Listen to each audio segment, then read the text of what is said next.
Go ahead and call our meeting to order, November the 15th meeting of the Allegheny County Board of Commissioners.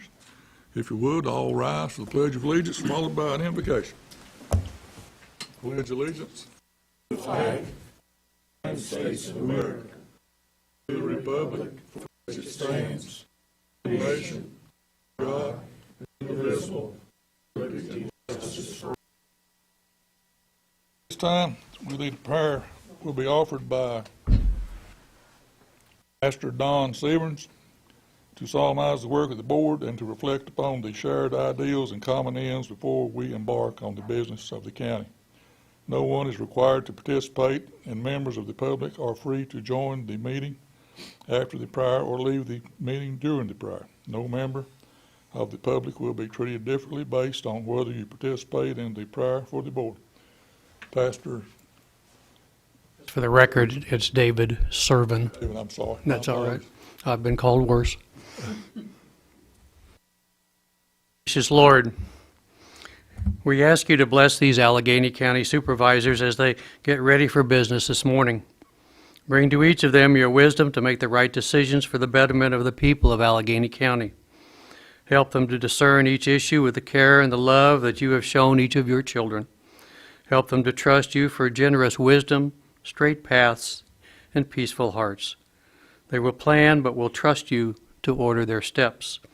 Let them perceive and always understand things by God's Spirit and to judge wisely.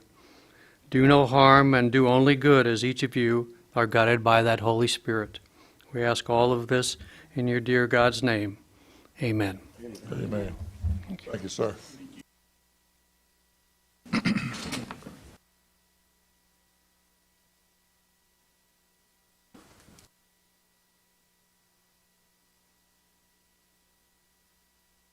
Everybody's looked over the minutes from the previous meeting on 7-6 and 8-2 work session. If so, open floor for a motion to accept. Mr. Chair, I believe we need to. I'm sorry, back up this morning.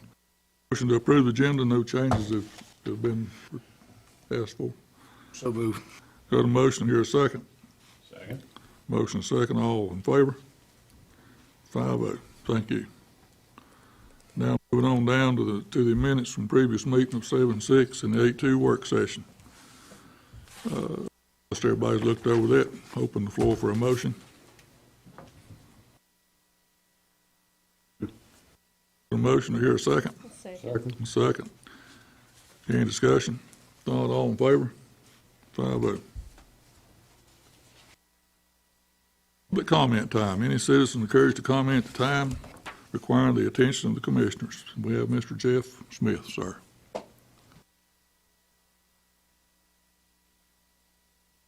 Good morning. Morning. I just have a few things, and I've got a handout I'd like to give you, but I'd like to read it first. And this involves the TDA. It's my understanding this past week there's been some discussion about its future and direction and maybe replacing a couple of board members.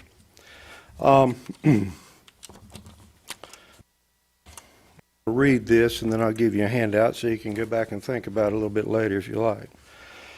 I understand Charlie Scott will be replaced on the TDA board because of the future retirement plans.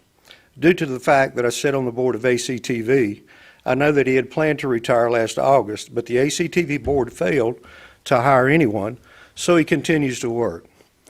Knowing about his original plans did not hinder the county board on selecting him to serve on the TDA on 2021. The ACTV board has expressed the desire to retain Charlie as part-time employee, even if they do hire somebody. I will also remind you that he sits on Sparta Light's board as secretary. If it does not qualify him to sit on the TDA board, then I may also be excluded because I'm president of Sparta Lights. List of accomplishments of the TDA since Charlie Scott has been secretary. Completion of the TDA bylaws. It was discovered that they were never implemented in 2011. Minutes. When I went on the board, the minutes prior meetings were not available for all meetings.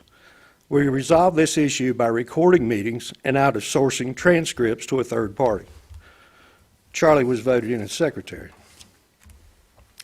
Website had not been updated in years.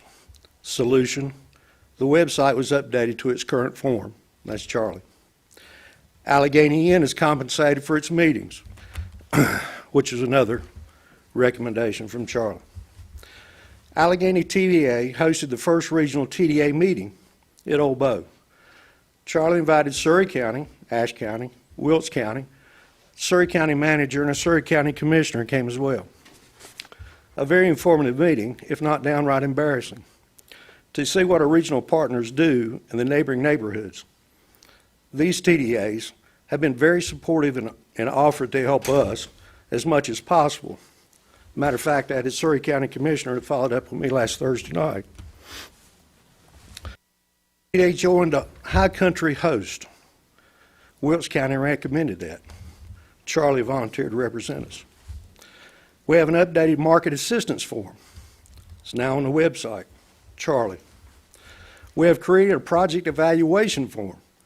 That's also on the website. This is to track how successful the projects that the TDA supports and how we can evaluate future considerations. Once again, that was Charlie. Created policies, voted on a process for handling applications. This is still a work in progress. We still continue to regress back to our old haphazard days. Charlie created those policies with help from Surrey and Wilkes County. Motion was approved for an event survey. Charlie worked with Allegheny County High School to pay the Beta Club $20 per event to canvass events to gather data. Motion to approve a litter campaign. The TDA will pay $5 for every bag of roadside trash picked up by a 501c3. Project was recommended by Surrey County. Allegheny paper will hopefully have a story next couple of weeks. The development of a fishing map.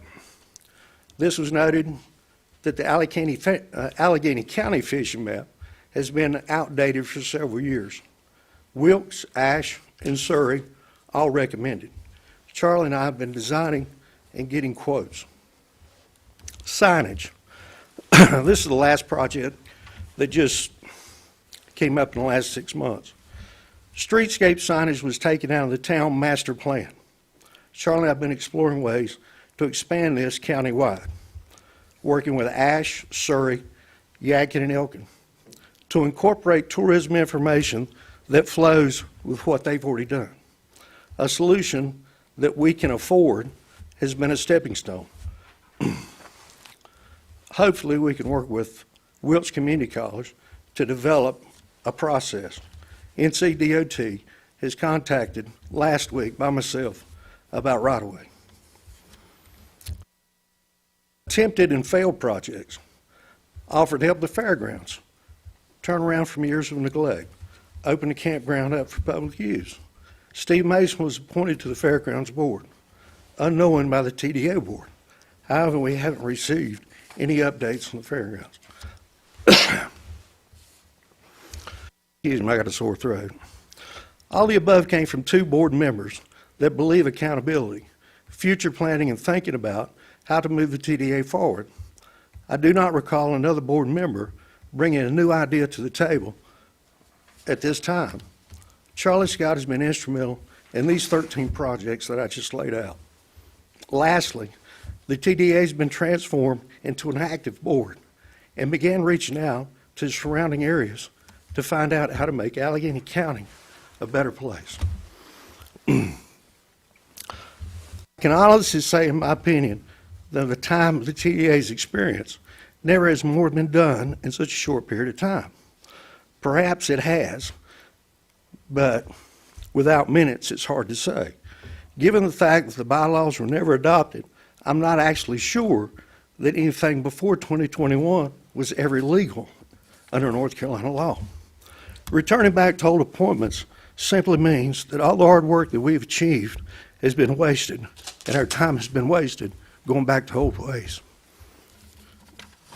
Anybody have any questions? Questions? got you a handout.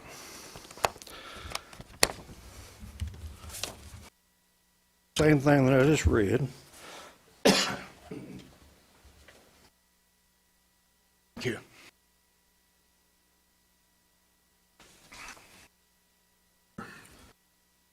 The surveys are on our website. Very informative. The club's done an excellent job.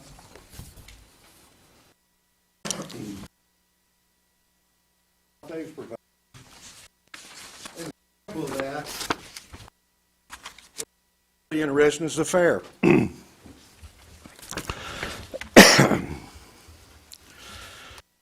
Just to give you a little sampling, 90% of the members were from Allegheny County. 8% were from surrounding counties, Ashe, Grayson, and Wilkes. 2% were visiting from Louisville, Durham, West Virginia. 100% were planning to purchase items, food from the fair in Allegheny County. 42% heard about it on Facebook. 50% heard it from friends. 5% read it in a newspaper. 2% were multiple sources, which would be like Facebook, newspaper, friends, etc. 1% heard it on the radio. 17% liked it, being with friends and seeing friends. 21% loved the food the most. 6% liked its affordability.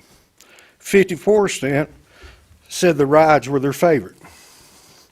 Now, an interesting one, and I never did even see a bicycle that weekend, but we had Cycle NC, and this is what you love to see.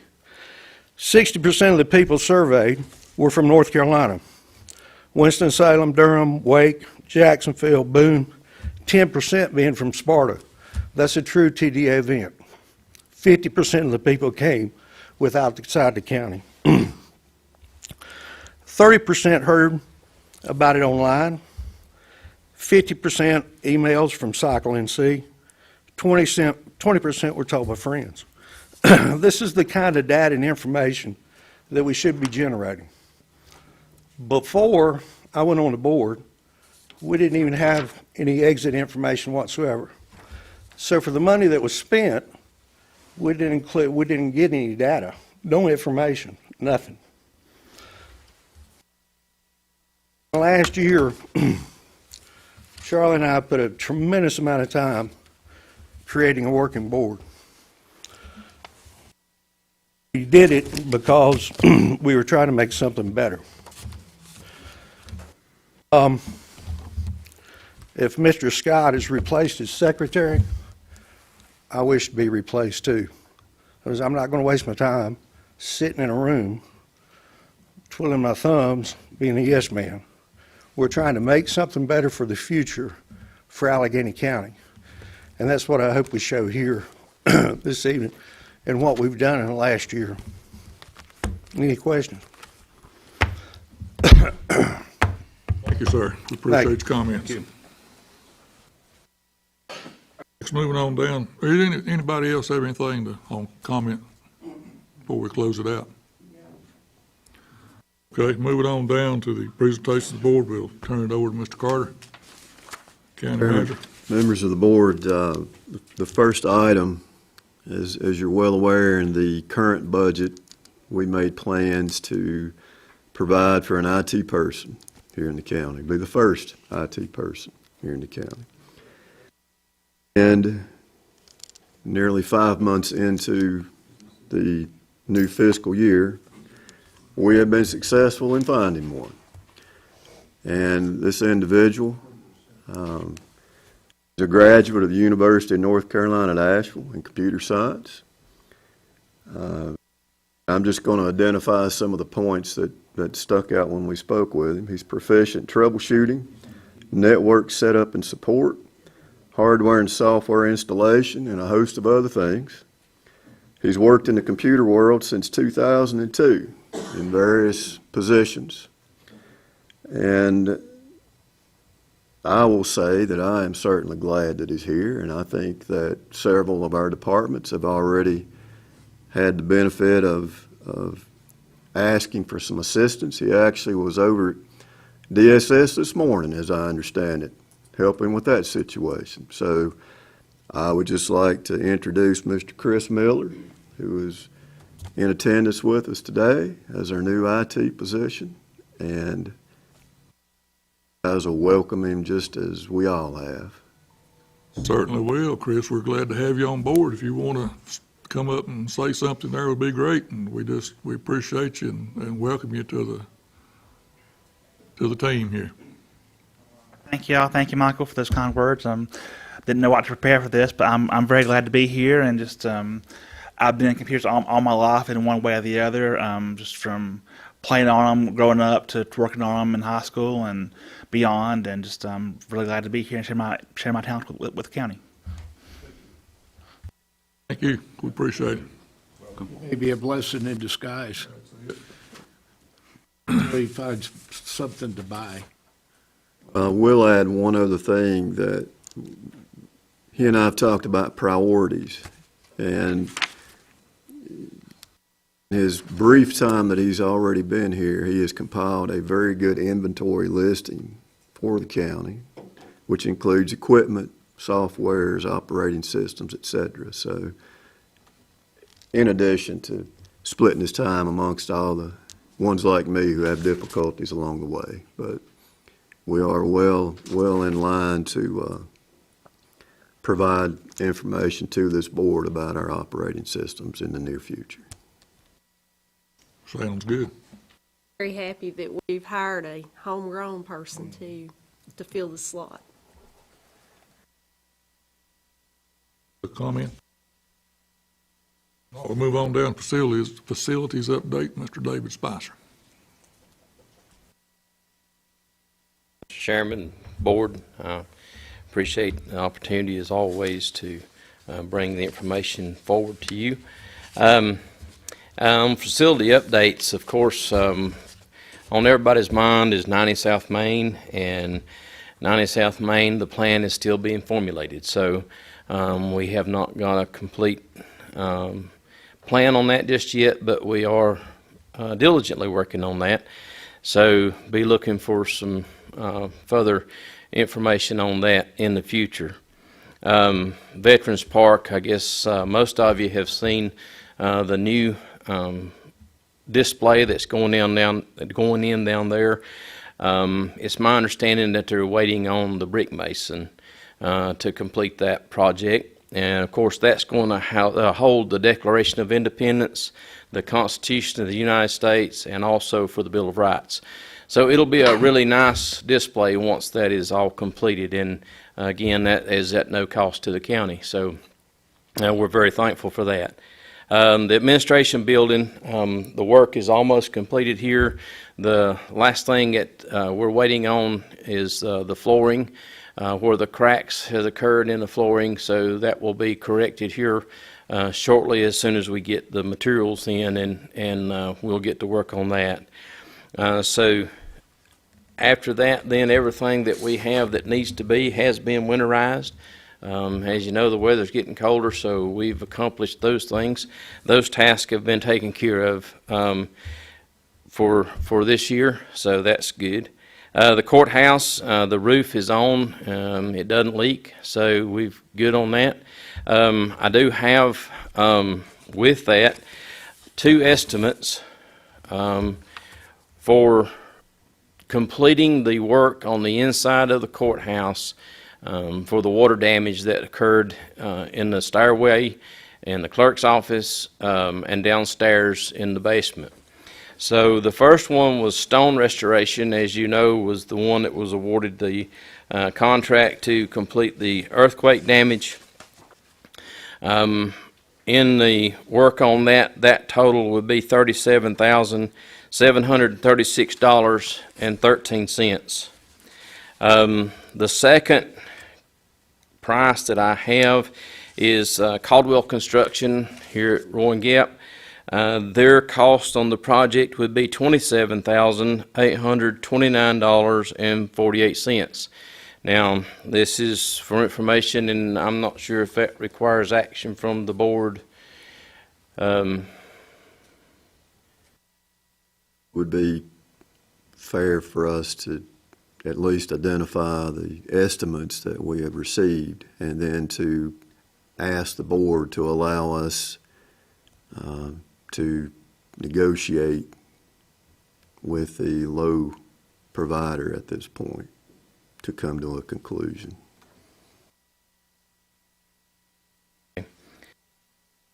So, with that then, if the board would allow us to proceed with this, and this would complete the interior of the courthouse and have everything back to pretty much like it's supposed to be. All we need is consensus here, no motions. We just have the estimates. There may be some things that we can look at to help eliminate some of what has been proposed. I don't know if David's had that opportunity to talk with the two providers, but I always like to try and see if there are ways that we can look at it differently to come up with a cost-saving mechanism.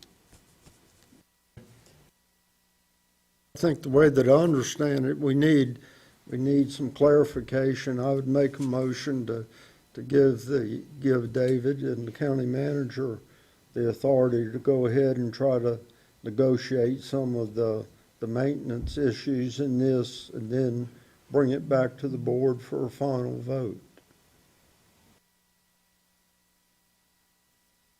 The motion, Well, presentation though, isn't it? I'm looking at right now, construction or repair contracts, 30,000 to the formal limit requires a bid process. The General Statute 143-131. You have one bid that's over 30,000. The actual language says, actual cost of contract 30,000 to formal limit. So, did we advertise? Did we put an RFP out there? We did not. I contacted the contractors and asked them for estimates, not expecting it to be over $30,000. We wouldn't have known that it was over 30,000 if you hadn't taken that action. No. However, now that we do know that, I believe we may end up requiring an RFP. Have one that is less than that amount. One that's less, yes. That's what I was just asking, is if we could have the approval to negotiate with the low provider to see what other cost-saving mechanisms we could identify. That's what my motion was. Bobby's motion is to let them have the ability to negotiate Yes. and report back to us. We can ask for our attorney's thoughts if you'd like. Yeah, less than 30,000, that's the informal bidding, which would be the RFP. But if we have something less than that, then that's not required. We I'll got a second the motion. Got a motion, a second, any further discussion? Not all in favor, raise your hand. 5-0. Right, thank you for that. And I had laid a handout on your desk there for recycling. This is a flyer that we've had printed for recycling. As most people in the county knows, recycling is back up and going. There is information there that will be handed out to the public. There is also signs that is up at the transfer facility itself to explain what is and what isn't taken in the recycling. So this is something that we're working very diligently at trying to make sure that everyone has the information that is necessary for them to understand what our recycling program is all about. Mr. Bamberg has run an article in the paper for that, and I have since then, and I will get with Mr. Bamberg here about I guess this is more or less something that the co-grant contributors comes up with in their verbiage as to recycling In the headlines, it says that Allegheny County reinstates drop-off recycling program. So I'm going to give this to Mr. Memberg, and this is something that they have requested that we run in the newspaper. So I'm going to talk with him about that shortly. So with that, then, recycling is up and going and everything is. The transfer facility right now is pretty good shape. So thankful for that. So all the other facilities is in pretty good shape right now. Again, the winterizing has been taken care of, so where the heat needs to be on, it's on, and where antifreeze needed to be put in, it was. So all that's taken care of. Animal control, since our last mid-month meeting, we have had 4 dog bites, 9 stray dogs, 15 stray cats, 2 welfare checks, and 1 welfare release. So that one that was released, the owners of the animals did take steps to provide adequate food, water, and shelter. So those were corrected, and we have released them. We went back and checked, I believe it was 4 different times, and they have corrected and have been released. Anybody have any questions, Bobby? To talk about the animal control first, with the rise in rabies in Grayson County and across the river, have you all come across any concerns about rabies? And I know that in our ordinance, the health department's required by state law to have a rabies clinic once a year, and it's my understanding they're working on that to try to have one here in the near future. But have you run across any potential rabies? No, sir. We have not run across any at this time. We have been doing some canvassing, as does our animal control policy requires us to do. We have done some canvassing, but as of yet, we have not run across any rabies in Allegheny County. And back to the recycling, I'm just looking through the plastic part of it. In the plastic and the metal, it says you want people to wash these items beforehand, before they're put into the recycling. What happens, if somebody doesn't do that? Well, then we have what would be considered a load of garbage. And the reason why this needs to be at least rinsed out is when this goes to a recycling center. Some of it is done by machine in separating out the different items, and some of it is done by hand. So they have the right to reject our recycling loads. And when they reject our recycling loads, then we have defeated the purpose of our recycling program in the fact that that has to then be placed in the landfill. So we're trying to do a reduction of waste that goes in the landfill, and we'd rather not defeat that cause. Do we get cost back charged to us? It is $45 a ton for our processing fee. Now, we're in the process, as the board has allowed Mr. Carter and I the freedom to negotiate the price on the truck up to the amount that was in the budget. We are working on getting us a truck. Sometimes we get one and it's in the price range, but it's just not what we need. The mileage is way too high, or there's something seemingly wrong with it.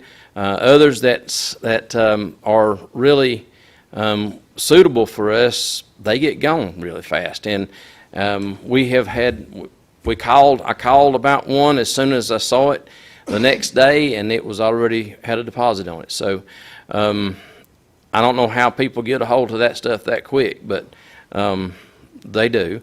But we're in the process of doing our own hauling, so that's going to reduce the cost of us getting rid of our recyclable materials, but there is a cost in the process of that. The other part of it, down in the red section, it says disposable cups, and these items are to be kept out. Now, are you talking about like this type of pump that we have here, and then Drew's cup of coffee? Is that not acceptable? No, those cups are not acceptable. Now, the container, the hand sanitizer container is acceptable without the pump.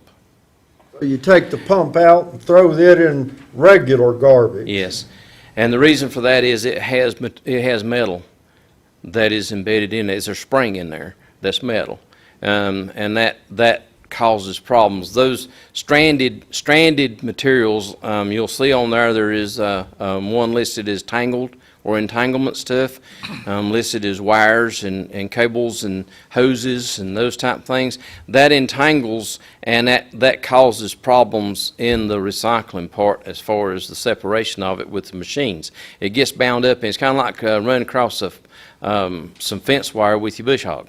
It'd be the same difference. I make at least 2 trips to the dump. I don't know where all my trash comes from, but I've seen several people using the recycling already.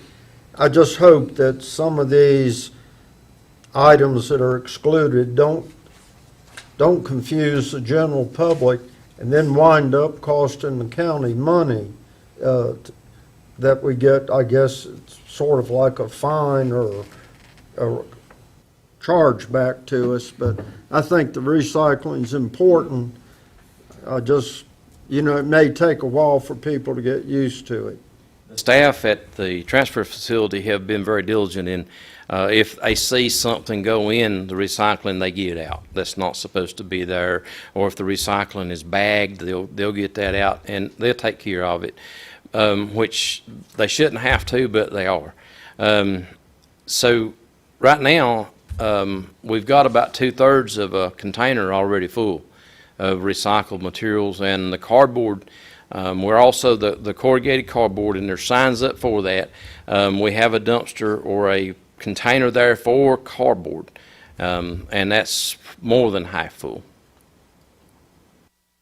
Is in the contract, is there a tolerance level by any means? There is. A little bit? I can't quote you what that tolerance level is, but there is a tolerance level. A low number? Yes, there is a little bit of an allowance there. Any other questions? John? I took my garbage the other day, dropped off my recyclables. It is unclear where you want that cardboard.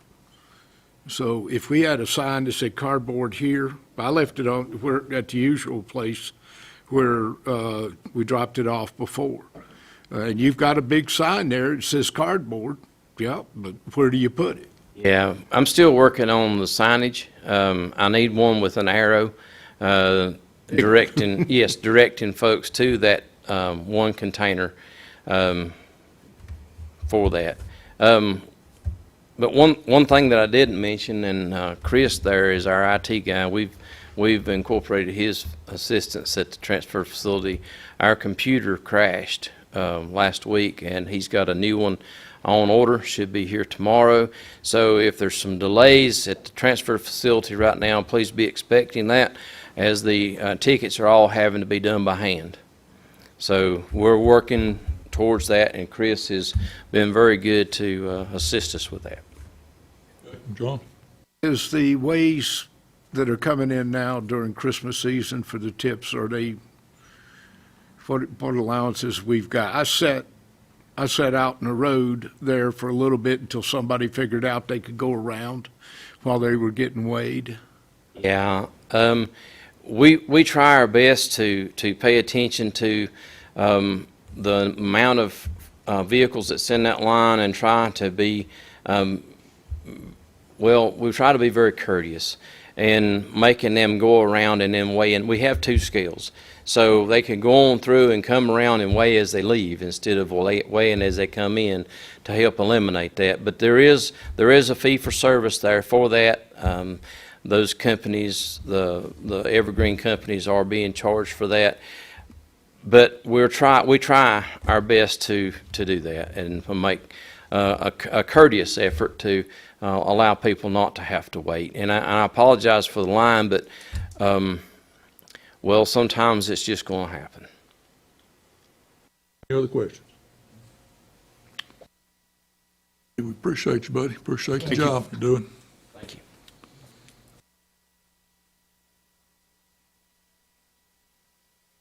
Financial update. Ms. April Ham.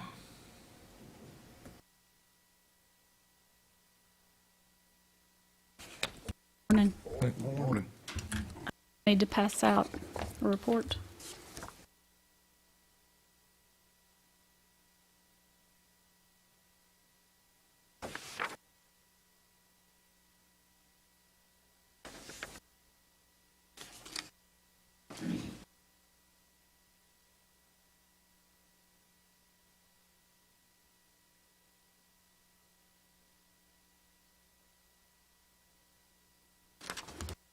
It is a shorter report this morning. We got the sales tax deposit over the weekend, but I do not have the breakdown of the sales tax for the month of September yet, so I will catch up on that next month with the board. Year-to-date revenue, $10,573,318.38, which represents about 60% of the approved budget. Year-to-date expenditures, $6,174,286.47, which represents about 35% of the approved budget, and the approved budget was $17,611,637, and we're about 37.5% into the budget year. Bank balance as of this morning, $14,044,352. Bank balance last year at this time, when I was giving the board a report on the 2nd of November, $9,668,940.17. And then the bank balance as of 11/32/19, $6,098,021. And take into account the revenue and the expenditures that have come in and been paid out, our net financials as of this morning, $4,399,031.91. Can I answer any questions about the financial report this morning? Thank you. We made a lot of them good improvements. Look at The the question, good Mr. Chair, review. Yes, sir. when are we going to get the audit report? The audit report will be presented on December the 20th. December the 20th, Yes, sir. Christmas. Christmas week. Yes. Chris, Merry Christmas. Okay. That's the only question I have. any other questions? I'd just like to say thank you. It's, Yeah. look where we were 2 years ago, last year, and now where we are this year. We're making progress. Yes, we appreciate it. Thank you very much.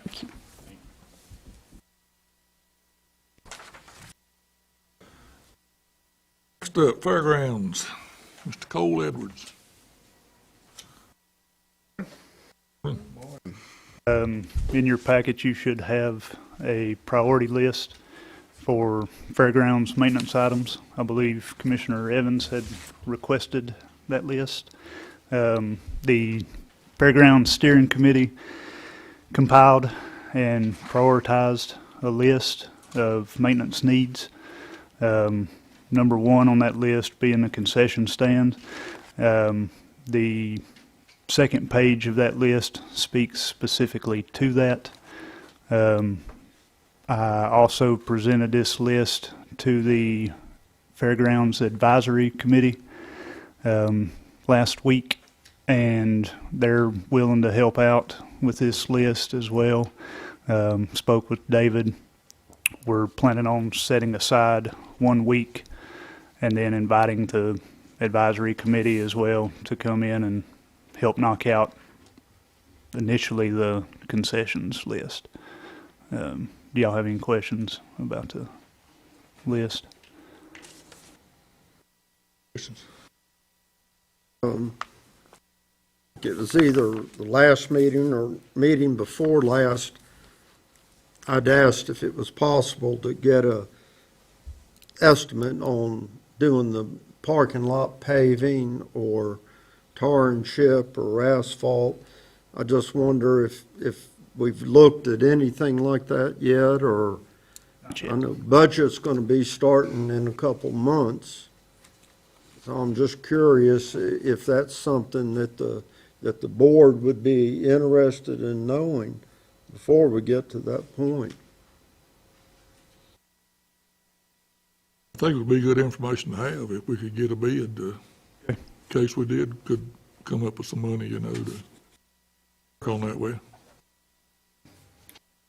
I think Mr. Carter mentioned also about painting or striping off parking spaces, so we can get more vehicles.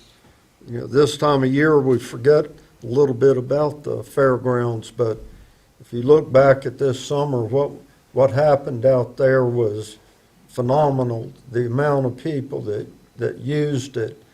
And I'd like to do anything possible to keep people from having to park across 21, because that's a danger for people crossing that road at nighttime.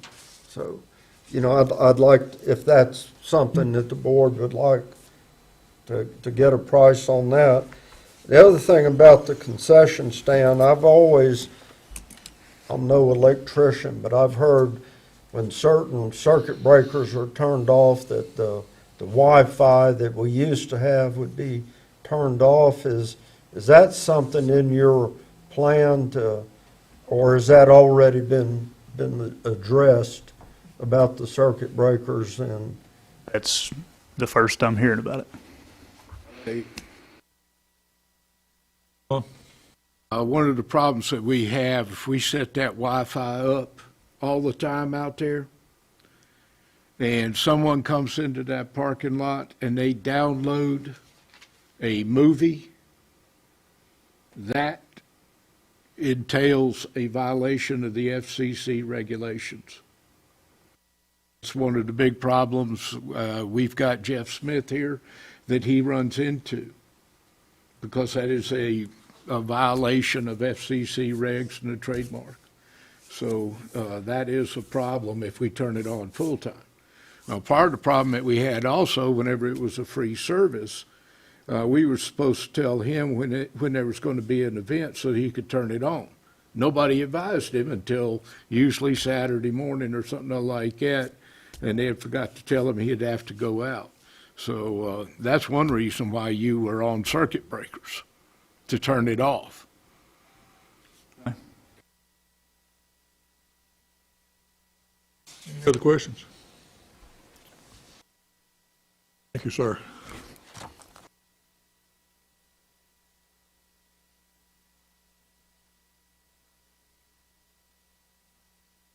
Veterans Park update. Mr. Eric Hamilton, Soil and Water.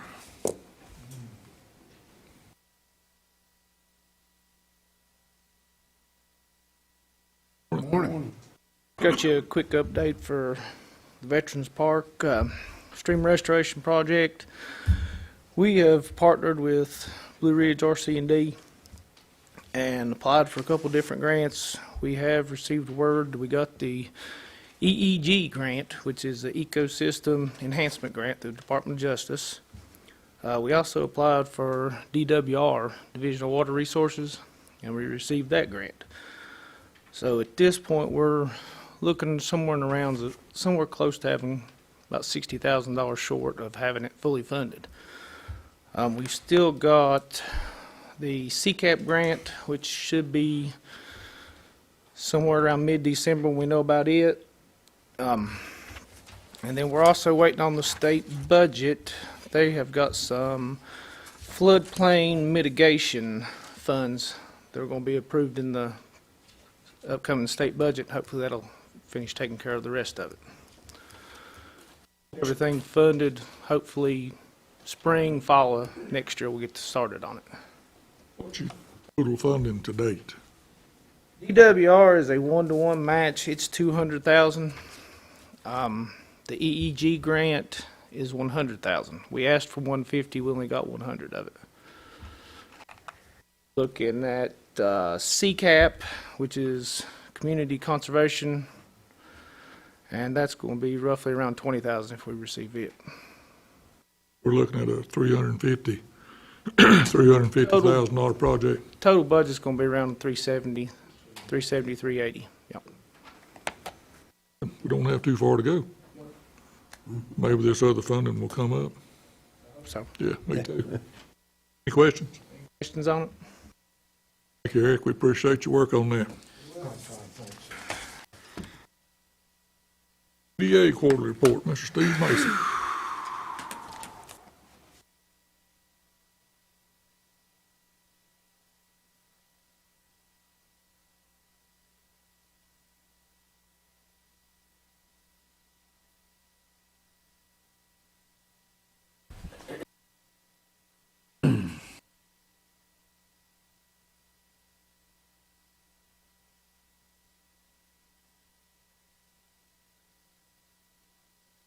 Thank you.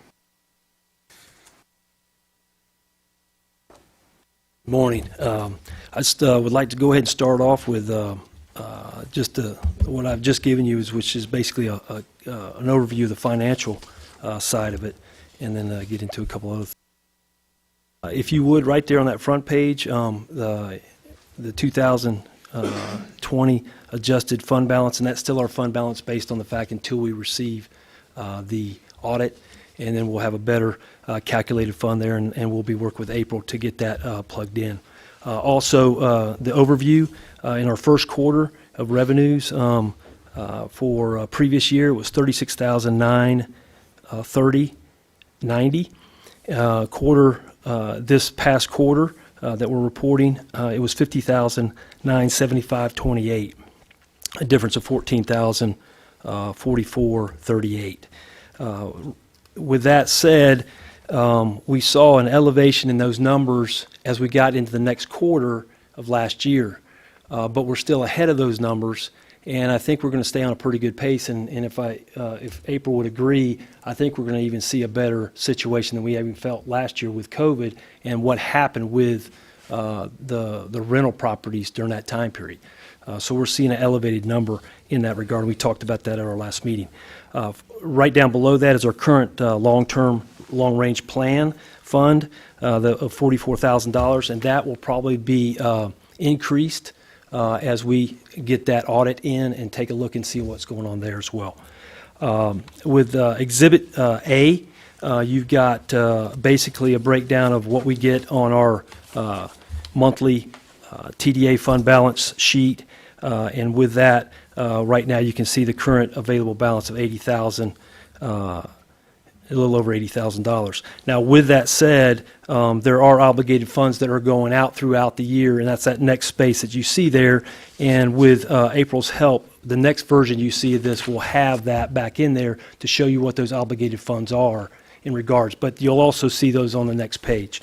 When you go into our Exhibit B, that will be our revenues, and that's a breakdown of where those revenues are there at $50,975. Now, if you look at the front page of $50,975, those revenues also match. And then when you look down below, that is the prior year revenues on that second page. And then going to Exhibit C, that is our expenditures of $22,365, and that matches the fund number that you've got there. Now, I will point out one thing. When you look at current revenues, and you go to that current revenue section, and we've got you'll see it, I believe, hang on just a second. I think it's a little different. Well, it's a little different on our fund balance sheet because of the fact that $51,020, because of the fact that is calculated when we actually get this sheet, and it doesn't end right at the month. So it's just slightly different than the number that we show up in the $50,975. That was actually at the end of the month. So, and then on the last segment, you've got on Exhibit D is actually our breakout of our actual grants that we expensed out for that 3-month period, which is Allegheny Chamber, Allegheny News, Allegheny Arts Council, and Allegheny Ag Advisory Board in regards to the fairs. That's kind of the numbers and just real quick, just going over those numbers. Any questions you've got with these presented so far? Bobby? I don't know if you know off the top of your head, but in your year of receiving applications, about how many do you receive a year, and percentage-wise, how many of those do you approve? So far this year, the last couple of years, basically with COVID and with what we've kind of had residual from that going this year, we're getting back into a normal cycle. And in that cycle, we're probably going to have presented to us somewhere between 12 to 14, 15 applications throughout the year. Now, one thing I will say in regards to Jeff's comments earlier, and we've tried to take a different approach in regards to some of that as well, and that's something that I will talk on in just a second. But we've taken a different approach to be more proactive, to go out and initiate some of these conversations than waiting for those conversations to come to us, and that's been a very much of a plus, and I think those numbers will continue to increase. No, I think you all do a great job, and it's a great service to the community, but looking, this past year, you did 4. Right. And all of them were, I consider, large chunks of money, They to me. were investments in projects or things that were more engaging in regards to what could happen at that time, and primarily with COVID, that really reduced that. So our number has grown, and so has that long-range planning number has grown as well, so that we can do a larger activity or event or function. It may be due, I'm not telling you how you do your business, but, if you spread out, obviously, if 12 or 14 applied, some of them are not going to meet your criteria. Sure. But if you could, give maybe not as large amount to a select 4 or 5. Those just happen to be the spread that ones a that we actively pursued, and as of last year, I don't think we had any that we actually, last year, possibly one that we actually turned down because of the fact that it didn't fit the criteria. Yeah. But usually speaking, when we're meeting and addressing those issues, we're trying to address from a long-term approach to make sure that we can cover the ground throughout the year and do as many as we can give out. Thank you. But your expenditures are regulated by the statute. They are correct. Percentages, would There are you percentages. refresh everybody's memory as what that percentage is? Yeah, percentage-wise, we're only allowed certain percentages based on certain types of things, which are activities and functions, and then marketing, and then a percentage goes to also administrative. So there's portions of that money that go into other areas, but for the most part, we're tactically able to do, so far, the grants that we've been presented, we've been able to maintain and be able to do. And hopefully as those numbers continue to expand and the volume of numbers that we come up, and that percentage growth that happens with that amount of money, we can continue to foster more of those. Absolutely. Mr. John? I got a number of questions. You said obligated funds. What obligated funds? What are you talking about? Are you talking about the $20,000 that is supposed to go to the chamber? Yes, sir. I have reviewed the minutes from 2019 and 2021. One board cannot obligate another board. Have you voted to give this money in 2020 or 2021 to the Chamber of Commerce? Yeah, we have given funds to the board. I asked if you had voted in your meetings to give $20,000 thereabouts to the chamber.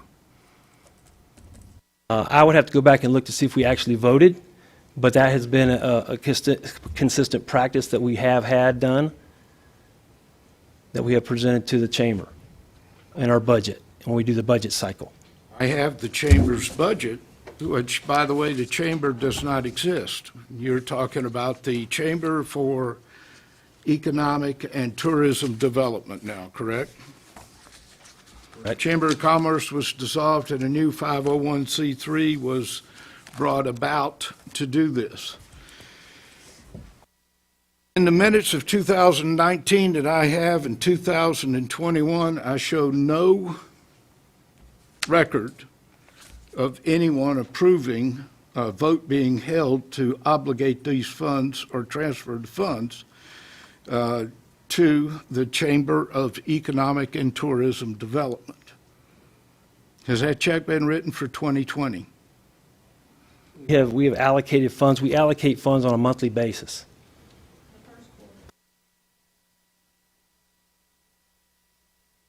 No vote was taken then. Also, this is going to be a procedural matter. I have the noted in the May of 2021 minutes that the board of the TDA voted that you would take request prior, I believe 2 weeks prior to any action being taken on a request for funds.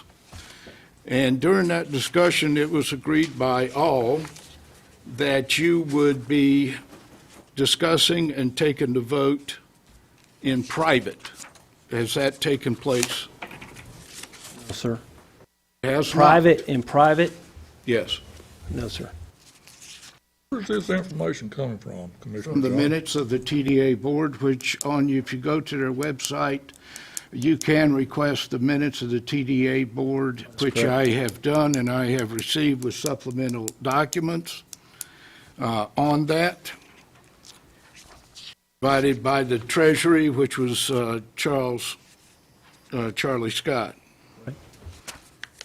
So you have basically violated your own agreement where it was unanimously accepted by the board that this was the way that you would proceed. It's a question? No answer? I'm just- The Allegheny Arts Hang on, Council, hang on. I'm trying to understand the question that you Give just just a had, second. John, Mr. Irwin. the board agreed by unanimous vote in May, at the May meeting, that you would, and let me bring it up, and we will just read it so that we have it verbatim. Bear with me a moment. There we go.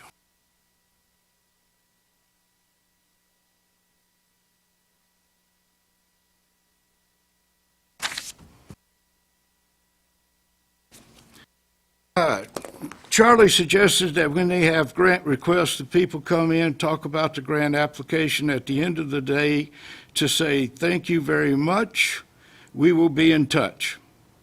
This would allow the TDA to have a general discussion about the grant application. That way people would not be sitting through the discussion of approval or non-approval of their grant request. When the TDA could write them a letter or meet somewhere to tell them if the TDA accepted the request or not. Charlie also said that as a body, it either be accepted or rejected, instead of a vote of who rejected and who accepted. Steve did not have a problem with all this. The people who come with grant requests could even go back and look at the minutes on what they talked about and what was discussed. I won't go into the rest of it, but it does say. To your point, that is correct in regard to comments that were said. Okay. But the other side of the conversation that we had as well, and after that, was based on the premise that it's an open meeting. So to ask someone to leave or dismiss themselves was not a welcome environment. It's not And- reflected in the minutes. Up to minutes.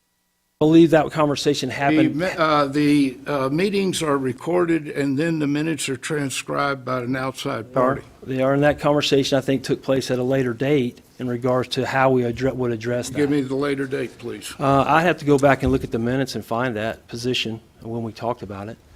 I went through, and I did not see anything of that nature. I may have missed it. My concern is that if the body in itself unanimously agrees that you're going to conduct business in a certain way, then that, from that point forward, you should be conducting that business in that manner. Now, I'll change the subject a little bit. How long have you been on the board, sir? Roughly 6 years. 6 years. Chair for? Was appointed for a small period of time and then repositioned, so probably somewhere in the 4 years. 4 years. 4 years as chair. I do not remember that the bylaws have appeared before the county commissioners to be approved. Have you submitted your bylaws for approval by this body? Well, I would believe we adopted the bylaws once I came into that position. Bylaws were already in effect. Bylaws were not in effect. We have had no bylaws since this committee was formed in 2011. And I understand that, and I can understand that position, but that was not demonstrated to me when I became a member of that board. So, I mean, for me to understand or know that, I'm not sure that would be a situation that. Well, this was brought up by me at, I believe, about 2019. It's an administrative matter. It is a requirement by the state of North Carolina under the corporation laws that bylaws exist. Now, since you're a subcommittee of this committee, we need to look at them and approve them. I've looked at the bylaws that you have that we have not approved. I don't see any difficulties in them. As a matter Sure, of and fact, I can appreciate that, but at the same time, those bylaws should have been approved when this was first established. If that was an issue, that should have been addressed way before now. I agree with you, but the previous board's not doing their due diligence is unfortunately not on my shoulders, but I do have an obligation to make sure that it is done at this time. Now, there are other matters that I will bring up, but it will be during the discussion whenever we look at the board. Just to make sure, you have not brought before the board for a vote the $20,000 that you proposed to transfer to the Chamber of Commerce in 2020 or 2021. I do not believe, to my knowledge, I don't believe we've just addressed that as far as a vote. But I would say that in our last meeting that we just had, we talked about the addition of any additional funds to be voted on to give the chamber if that was a possibility based on the fact that we have additional funds that have come into the TDA. Now, what I would say is that it's my understanding that as long as we have an agreement with that body, we were going to stay in that agreement based on those funds and assess that percentage of funds to the chamber.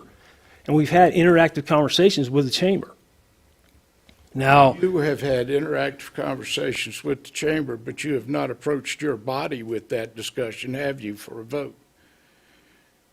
the only conversations that have had is on the basis of if there's more funds coming into TDA, are there allocated funds that could be addressed?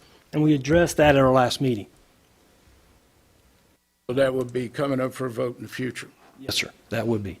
Okay. I mean, that would be something we'd be addressing if it came to a vote based on that assessment. Okay.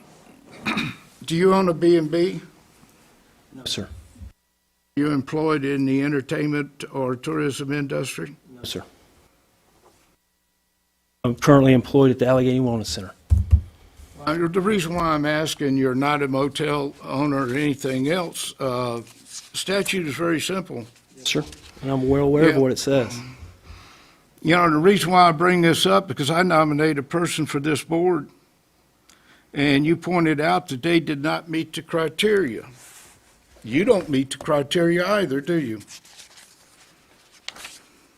Right now, can I elaborate on some things just a little bit? Go ahead. Okay. So I would very much agree with the statements that were made in regards to, and I've got it in my notes that I was writing down when I was sitting down. I would very much agree to, in stance to Jeff's statements, Mr. Jeff Smith, in regards to how much success that we've had just here recently in regards to what we're trying to accomplish with the TDA. I'm very supportive of that, and so is the other body that sits within that committee and board. With that said, we have been able to do a lot of things with the support of what, just to Jeff's point, what Charlie has brought to the table and new ideas and new thoughts. And it's the type of things that we need to be doing to be proactive in this body. Now, to Mr. Irwin's point, we have been in existence since 2011, I believe that's correct. This body is trying to do everything it can to do what's right and what's in the basis of what we're trying to accomplish. And with what Mr. Smith said, there's been some really good things that have happened here recently. And I think we're on a very good path. And I support what Charlie has done in regards, Charlie Scott has done to support that. And we've taken some great approaches to look at where we're going. But at the same time, I also think that, you know, when we talk about items or issues, when we're talking about minutes and where they're available and those type of things, if you walk into the finance office right now, everything is publicly available on minutes and issues and our budgets and our agendas and everything else. Now, if there's anything that we've done that has not been proper in regards to what we're doing, it's not been done intentionally, and we want to try to correct it in any way we can and make this body work. But what you've got to understand is these are volunteer people that are committed to doing the right thing in the right way. But if you do not allow, if we get into I'm all about being procedurally right. I came from an industry that if you didn't do something right, you got your hat slapped, and if you got your hand slapped, then it got worse. But at the end of the day, we're just trying to do the right thing and do what's right. Now, to the point of when we get to the election pieces or the appointment pieces, I don't have a bias any way or any direction anywhere. If someone asks me a question and they say, does this person collect occupancy tax or do they not? And I answer the question because I'm going to answer it truthfully. I don't know what that question is alluding to, Mr. Irwin, but what I would say is I'm going to answer it honestly. It's what I know. And if I don't know, I'm going to tell you I don't know. But at the same time, I want to be respectful to the environment. And if there's things that we're doing and we need to change or do something different, if you want me to step out of this position, I'm fine with that too. I'm not opposed to that. I do this because I have a passion for the community and trying to do something right for us here. But if we want to stand on principles, I'll stand on the principle that I'm trying to do whatever I can to do the right thing. I think our current board is functioning pretty good. And I think we're on a good track. So my recommendation would be that maybe there doesn't need to be a whole lot of changes, or maybe there does. That's not my choice. That's a choice that the board and commissioners have to make. If I may, Mr. Chair. Yes. You are the chairman of the TDA. You're responsible for the conduct of the meetings and the business thereof. Sure. Now, the reason why I'm asking the questions of the B&B, are you a motel owner, and things of this nature, this is from the ordinance which was passed in Allegheny County, December the 1st of 2011. The resolution shall provide for the membership of the authority, including the members' terms of office and the filling of vacancies on the authority. At least one-third of the members must be individuals who are affiliated with businesses that collect the tax in the county, and at least one-half of the members must be individuals who are currently active in the promotion of travel, tourism in the county. Now, the resolution which formed you states that just about verbatim. You do not, and the reason why I bring this up, I nominated someone for the board. You came back, said that they did not meet the criteria, and you don't meet the criteria yourself. That's the first thing I tell anyone that asks me about that when I'm speaking on that point. So what I would say is that 2/3 of those people, we've got, and that's something when I talked to Mr. Osborne about this, and we had a conversation last week, that conversation reiterated just those points that you just made, to the degree that as those people are made appointments of, they have to meet that criteria. And right now, we have that criteria met with the current board. But it has to be presented or appointed in a way that it keeps that status. You are exactly right. Very well, Mr. Chair. We'll discuss this whenever the appointment comes up later in the agenda. Thank you, sir. Thank you. Anything else? I would just ask a question. So that means that 100% of the board members do not have to meet that qualification of, but there is a Two percentage. individuals on that board, half of that board, okay, or two have to be collecting occupancy tax. Total number of members on the board is how many? 5. Okay. 1/3 or 2/3, 3 people have to be promoting the county. Now, they can be the same people. The two that are doing the collection can also be 2 of those individuals promoting the county, which currently we address that issue. But that's a very deep point in regards to when someone asks me that question, I'm the first response to Mr. Irwin's point is, I'm the first one to respond. I've been put in this capacity, but at the same time, I'm an individual that does neither. Okay? In a small portion, I help promote the county, but it's not technically, I do not. So when you start talking about job base or what you do with your employer or whatever, or what you do personally, then it would be affected by that. So you would agree that you do not fill the basic requirements to be a member of the TDA? What I said was I can be on the TDA, and so can Mr. Scott, because there are positions on that What he just said. on that board that can be that do not meet that criteria. At least 1/2 of the members must be individuals who are currently active in the promotion of travel tourism in the county. How do you fulfill that role? How are you promoting tourism in the county? When you read that, Mr. Irwin, that's 1/2 of the board. That's 2 people, 3 people. The others have okay? to be collecting the tax. But it also reads in there, when you read it, that says they can be the same people. So at least two of those members can be people that don't have any bearing on anything.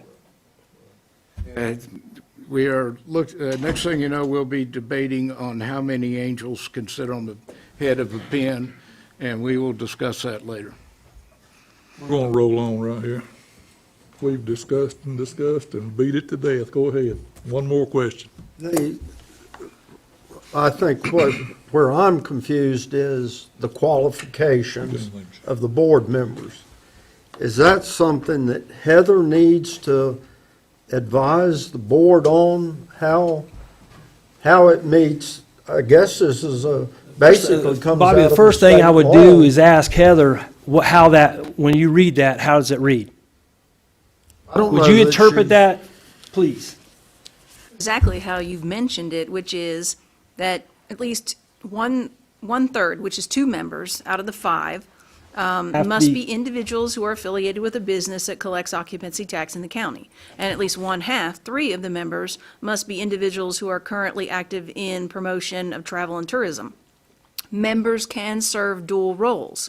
So potentially, I think you could have someone Yeah, 2 who- people, 1 or 2 people on that board that don't do either. Potentially, yes, because if somebody's serving a dual role, then potentially you could have 2 people who might not meet any of criteria. those criteria. I don't know if that was the intent. I can't tell you what the intent It's not the was. way I'm reading it. 3 members must be individuals who are currently active in the promotion of travel and tourism The only thing, in the county. the last thing I would say. What do you do to promote Then tourism? if you interpret it that way, then the last thing I would say is then when you installed me, then you installed a person that that did My not meet the criteria. request- If it's the way you read, then I was put in the position that was not correct, if it's the way that you read it. I would just like to say thank you for your time that you volunteer. And I would like to thank the other board members too, because that's what it is volunteers. It is, and I appreciate that. And the bottom line is I think every member who's currently on that board is done their due diligence and really trying to do the right thing. And I don't think I mean, anybody that you would either look at or evaluate to replace those individuals or have those individuals remain, either way, I think we're going to try to do the right thing. I haven't said much, I just want to clear myself. Those 2 seats, it requires you to promote the county. That could be anybody. Basically, I mean, you can basically- promote the county to a lot of people. Basically, it's where you want to get down to the technicalities of that and how you want to define that. But I mean, if you want to define it to the degree to the nth degree of where I actually work, I'm helping promote the county at the very job that I work at. But at the same time, I don't consider myself as doing a tremendous amount of work to promote tourism outside of what I do or affiliated with the TDA board. Okay. Appreciate your time, appreciate what you do. Thank you, Steve. This time, we're going to take a 10-minute recess. Thank you, Mr. Chairman.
Good luck.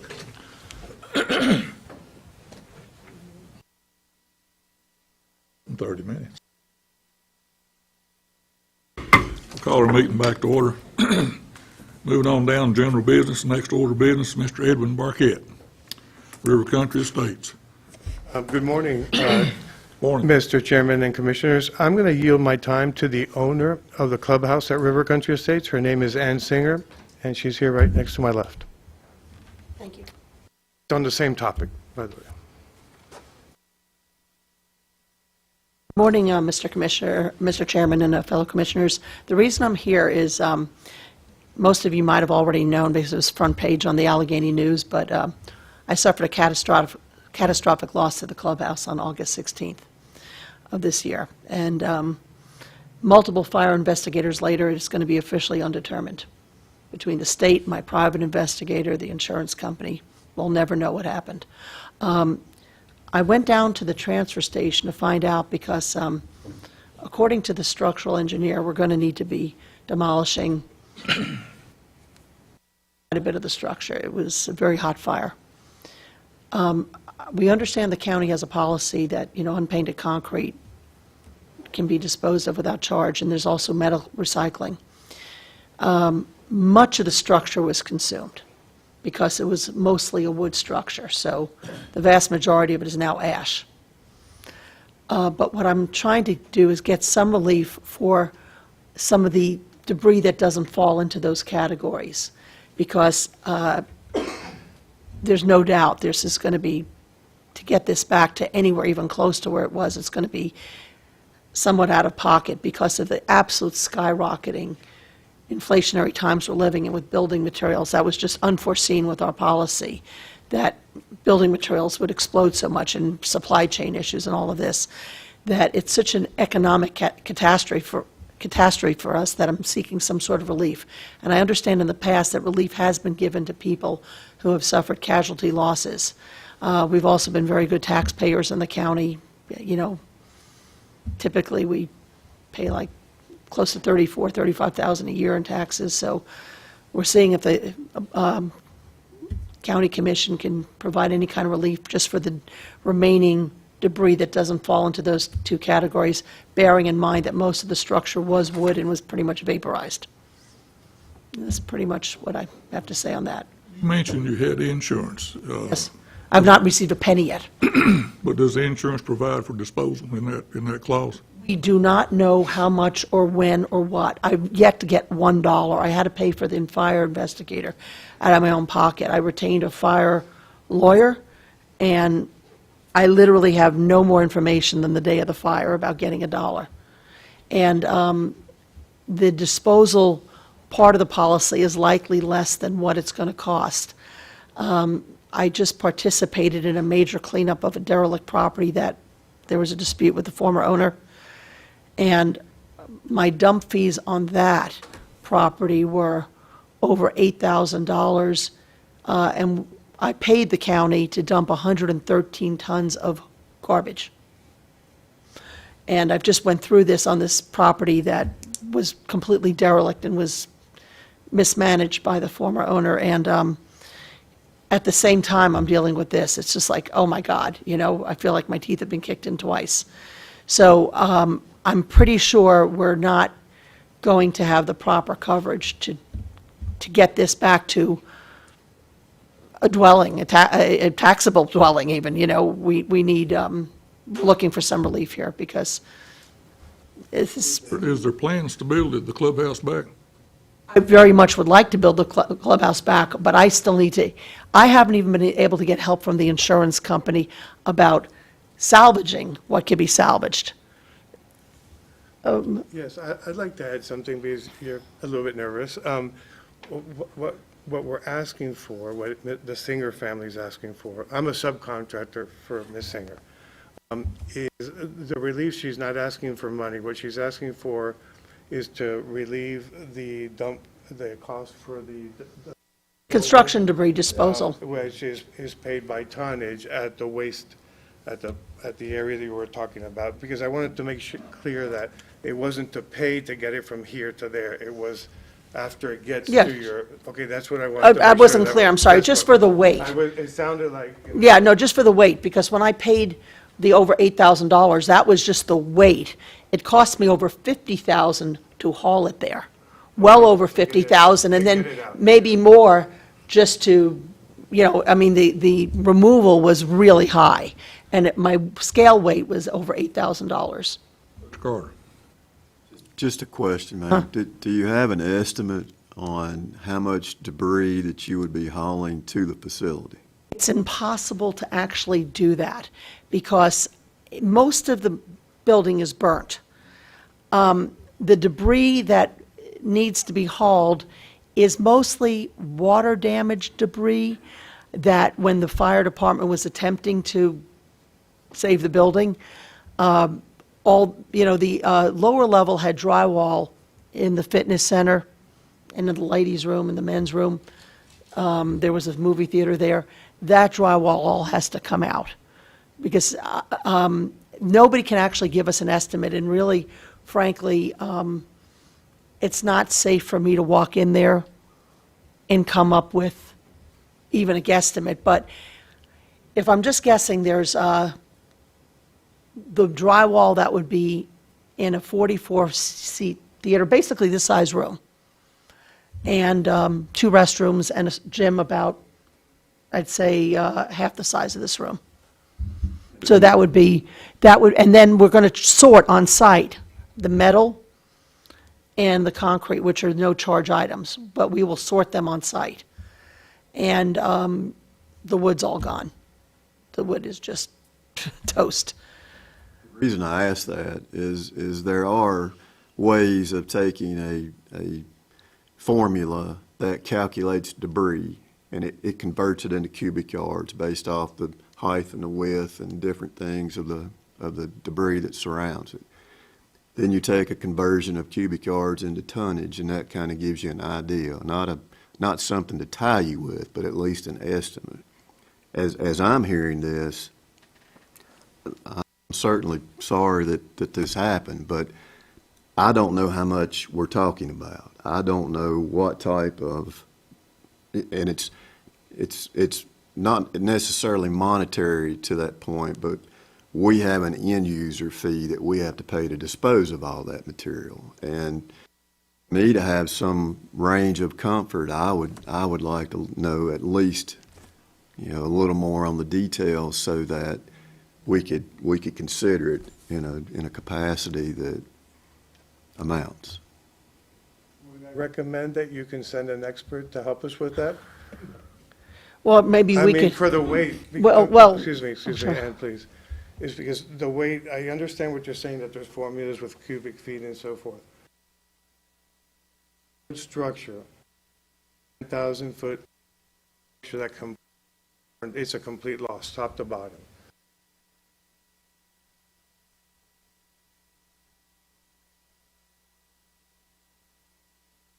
Charge. A lot of concrete block that's not painted and so forth, but we have a tremendous amount of debris measure. I mean, I could give you this house measured, but a lot of this wood has evaporated, is ashes, but there is a lot of metals from the But metals, there's no interior. charge. We have to separate it and so forth. So I would say it'd be 100. We did 113 tons just at river camp. Yeah. And I would say it'd be at least that would have to be charged. I'm very close to that amount. It'd be more tonnage, but it'd be the tonnage that you're talking about. I don't think the debris, though, is as much. When you sort out the concrete and the metal, Edwin.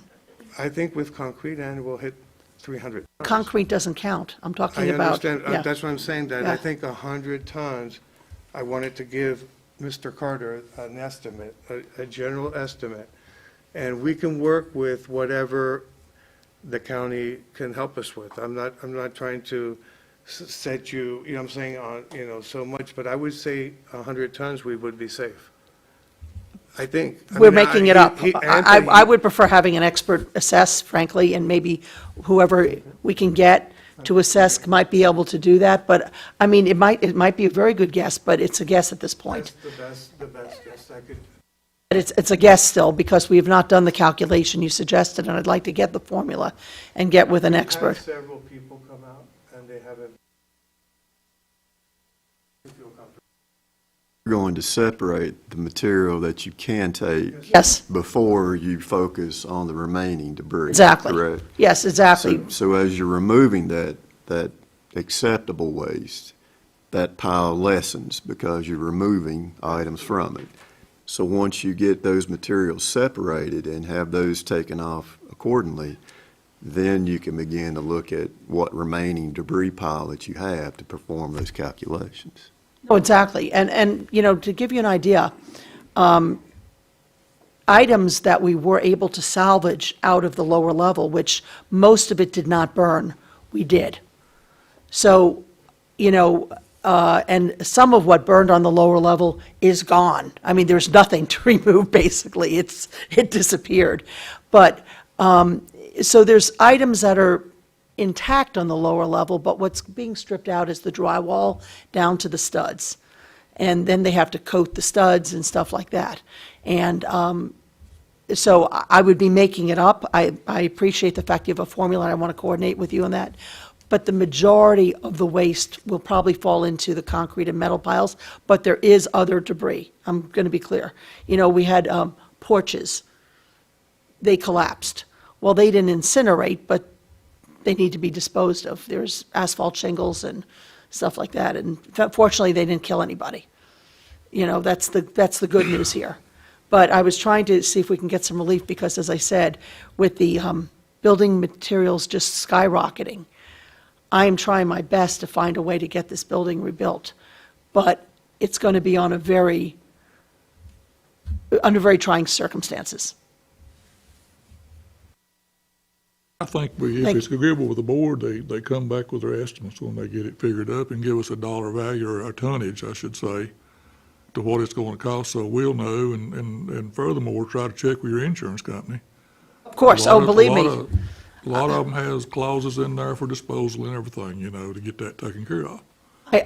My only fear is that it's probably after the experience of cleaning up the River Camp property, their figure is probably not adequate. I mean, if somebody told me I was hauling away 113 tons of trash that one gentleman collected, I wouldn't have believed you.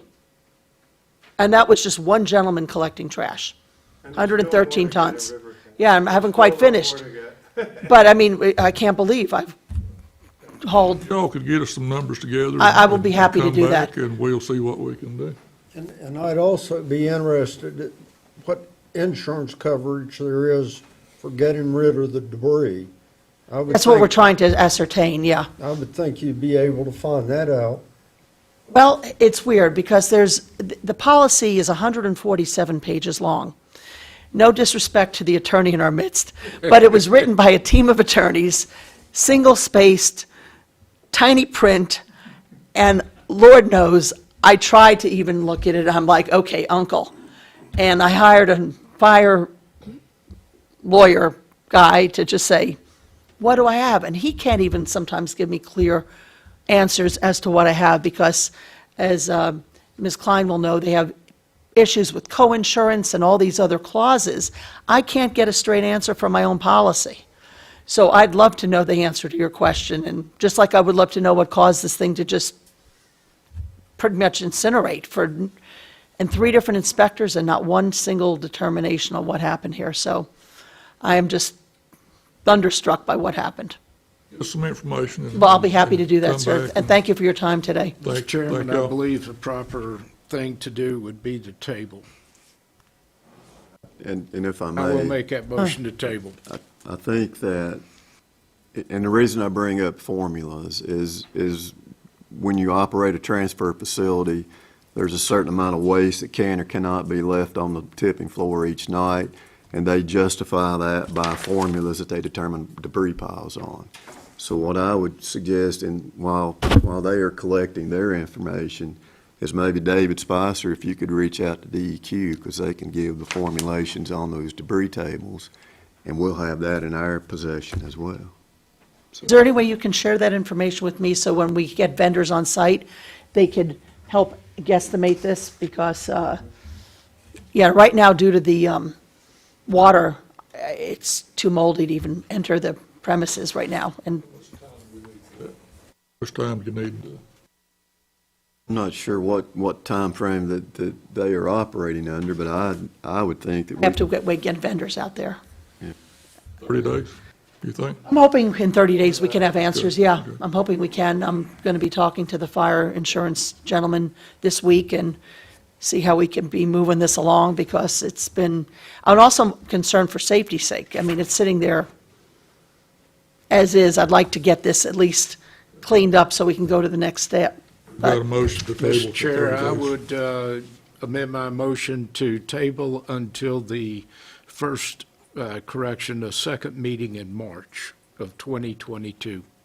That should give you ample time. That's too much time, though, sir, if you don't mind. I need to get this cleaned up and disposed of way sooner than that so we can start. Second meeting in January of 2022? Is there another meeting sooner than that even? I'm going to try to get experts out there right away. If you call the county manager and say that you're ready to come in, we could expedite, can we not?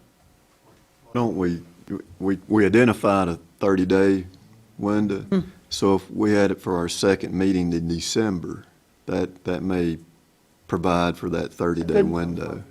Also, the possibility, since that meeting is going to fall on 20 December, that someone would make the motion that we not have that meeting, as we have in the past, because of the Christmas holiday. The auditors are already scheduled to appear that day. Well, we're going to have that meeting? That's your Christmas gift. Well, we'll do our best to expedite things as quickly as possible, because I don't want this giant smoking hole in the ground basically remaining as is. Do you have a question, Mr. Chairman? Table till the 20th of December, the mid-month meeting. Do I hear a second? Second. Motion and second. Any discussion? All in favor? 5-0. Thank you, gentlemen. Thank you. And ma'am, thank you.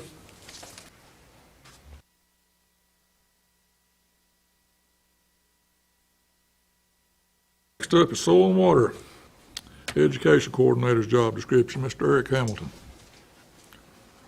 Back again.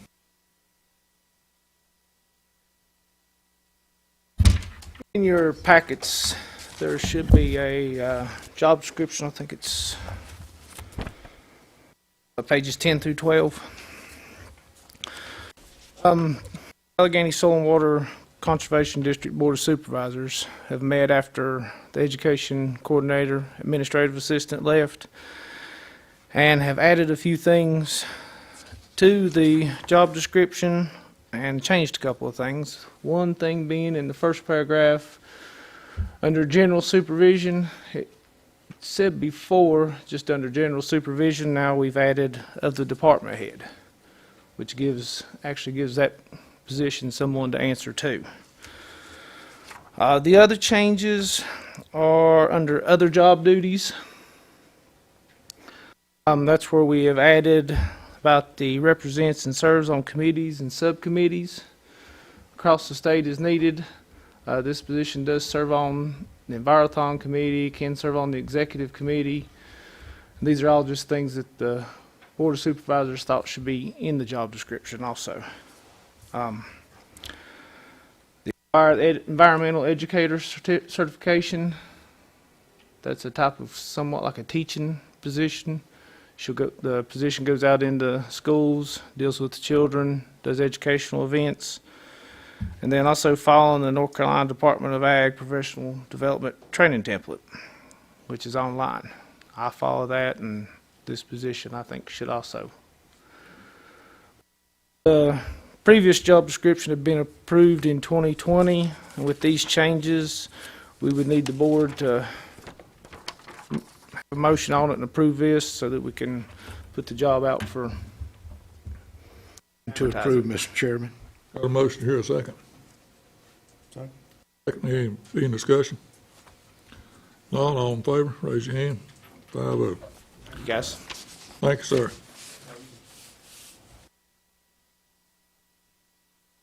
Next, the nominating committee recap. Commissioner John Irwin. Yes, the nomination committee met on November the 5th of 2021. During this meeting, we were going over the nominations to fill vacancies on the Northwest Regional Library Committee, Avaya Regional Board, and the Tourism Development Authority, TDA. In regards, we have two to the Northwest Regional Library Committee. Two nominees are Mr. Dale Cavney and Miss Sheila Franklin. Since there were two members of the committee and we could not reach a consensus, both nominees will be considered by the Board of County Commissioners. And we said that this would take place on the 1st of December meeting. However, I note that they are on the agenda for today. The second openings were the Avaya Regional Board Amendment. With the reorganization of Avaya, which will become effective on 1 January of 2022, it is a regional board is being put together. Now, Allegheny County will have two members that will sit on that board, one of which must be an elected county commissioner. The other can either be another county commissioner or a representative that meets the following criteria: a county manager. We felt that he had enough committees that he served on, so we did not consider. Department of Social Services Director, Public Health Director, or Law Enforcement Representative. Ms. Lisa Osborne is the Director of Social Services, and she has agreed, and the board elected to nominate her for that position. The other is the TDA. The committee was unable to act on the reappointment to the TDA until the determination has been made concerning the language in the county resolution forming the TDA. The county manager has advised that he and the county attorney will discuss and advise the committee at a later date. Nomination for TDA chair, Mr. Jeff Smith and Mr. Steve Mason.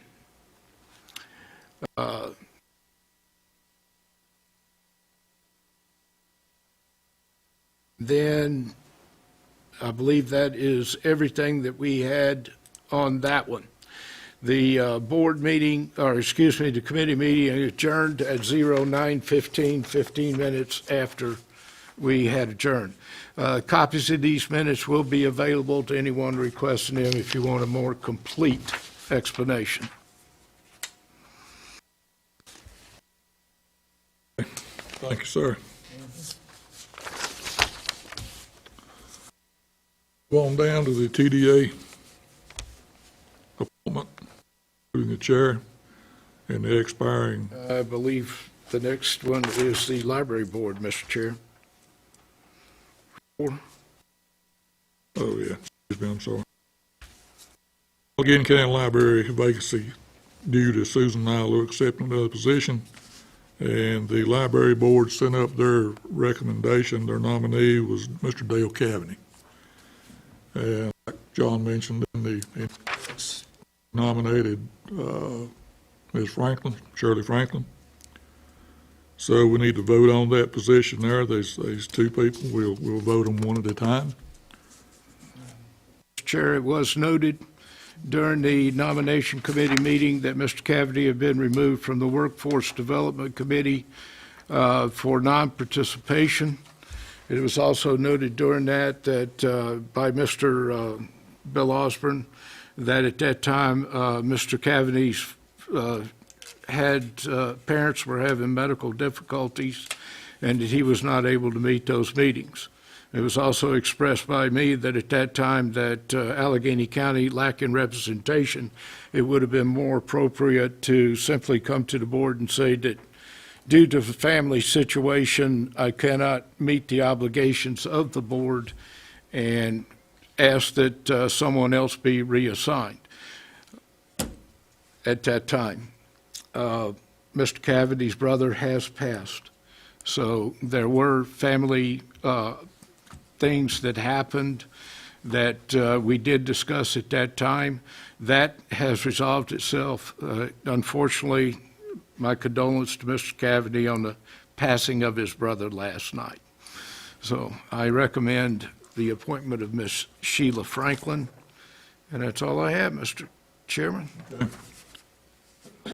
So we're going to vote these, take them one at a time, and move through them. And we'll start with Mr. Dale Cavity. He was contacted this morning, and he is available to fulfill the obligations of as required by the board at the library. So, yes, ma'am. I'm on the library board, and I was there for this meeting, and Mr. Cavaney's name was, he was put out as the unanimous nominee by the library board. And I don't even know why we're even going to have library boards if we don't accept what what nominee they put up, unless we find out that that person is not suitable for the position.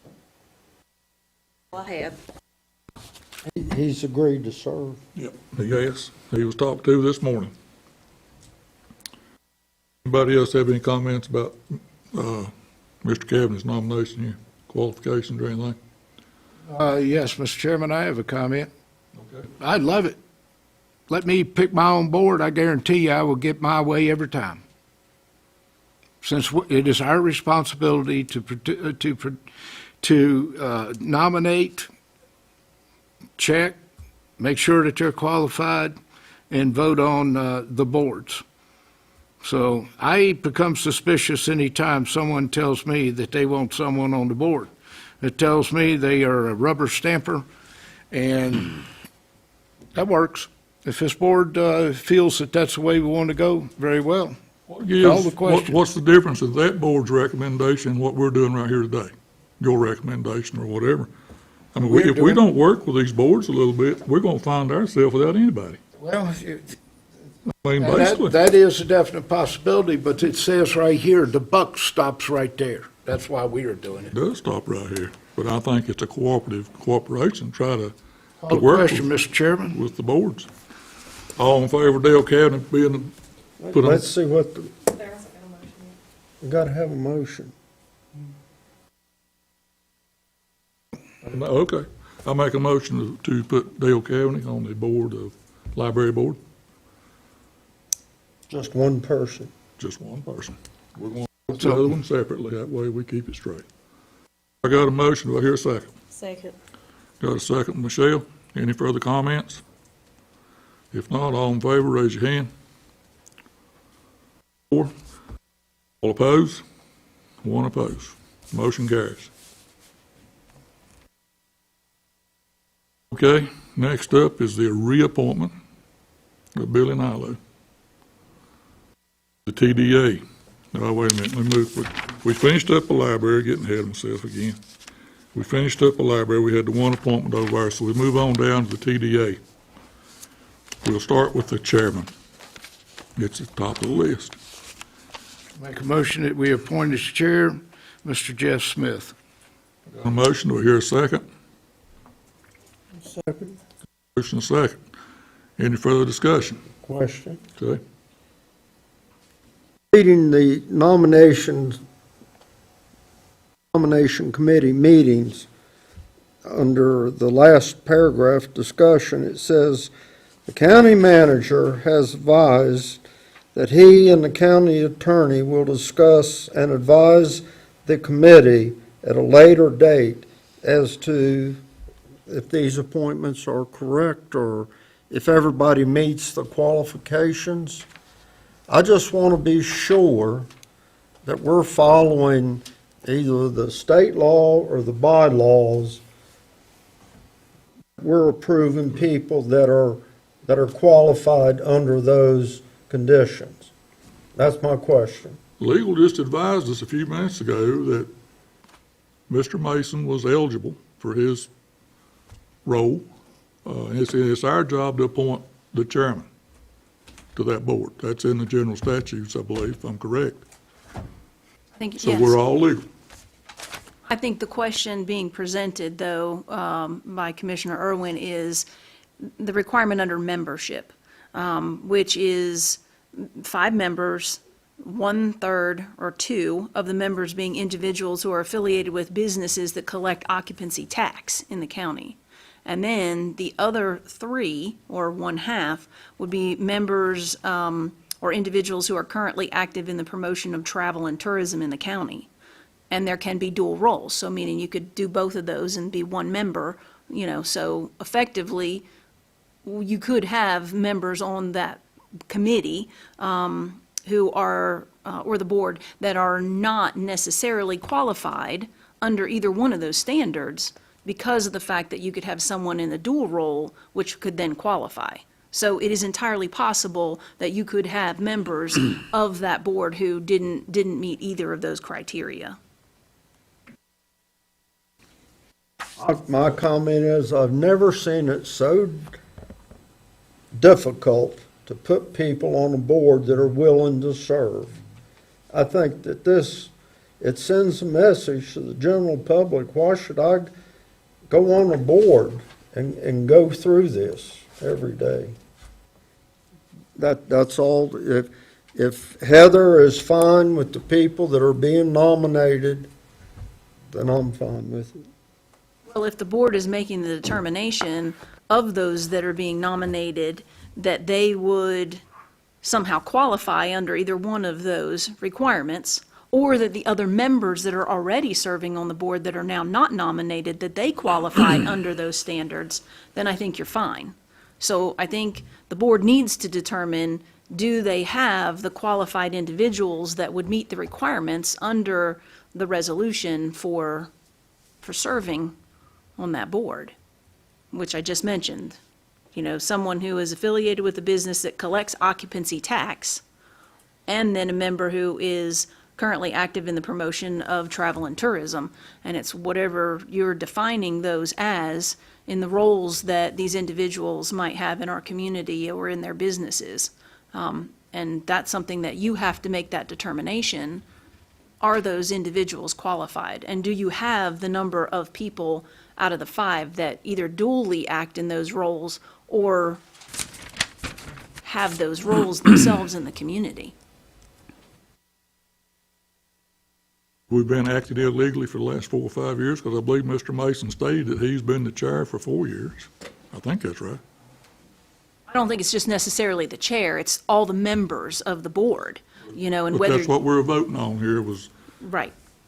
John made the motion for Jeff for the chair. So that's up to you guys, though. You have to make that determination out of the membership. Is everybody qualified, or do you have enough that would qualify for that standard? We're in agreement that what she's just stated is all these people are in qualification with that? Well, I would point out, Mr. Chair, that one of the nominees that I submitted, I believe, 2 to 3 years ago, we received a letter from Mr. Mason saying that they did not meet this criteria and I could not nominate them. I don't think we could find our record, in our records, that letter, because county records leave a lot to be desired whenever we started going back and looking at things. But I nominated Charlie Smith, because of his activism. Charlie Scott. Look at what he's done since he's been on the board. And the question came up, once he retires from ACTV, would he be qualified to sit on the board? Now, you were in the nomination committee, you were the other member, Mr. Chair. I was the one that asked that question. You questioned it at that time, so. If you retire, at that point when we come up with in that meeting, he was retiring. And then later that day, you sent an email out and said basically that he could serve in a capacity, an advisory capacity. Right. Well, that was later on in the afternoon. And you nominated John Kilmartin for that Right. position at that time. So we have two members Do we want an active member that has contributed greatly or not? I believe is the question. So Charlie's going to continue. He will be qualified under this, so I will call the question. I certainly think, before you do that, I certainly think that John Kilmartin is highly qualified. He probably collects 3/4 of the occupancy tax It collected in is this not county. the collection of taxes, We're sir. talking about It is the qualifications. activity on the board. That's exactly. Charlie has come in and he has brought new life to the board and I do. probably breathed life into a board that was dead before that John Kilmartin was on. I think the whole board has done a great job over there. But with his retirement, like it was stated in our committee meeting, Very well. Are you withdrawing the I'm nomination not of John withdrawing. Kilmartin? I'm not withdrawing. I have made the motion to accept Charlie Scott as a continuing member on the TDA. And I Got a will motion. call Got my the question. motion. You got a We've second. got. You got a motion and a second. Any further discussion? I ask a question. Yes, sir. I think we're getting overlapped a little bit. I think the original motion was for the chairman, not for Mr. Scott's involvement. So if I'm correct, please correct me, but Well, the motion was for the chair first. But we really need to. it is correct.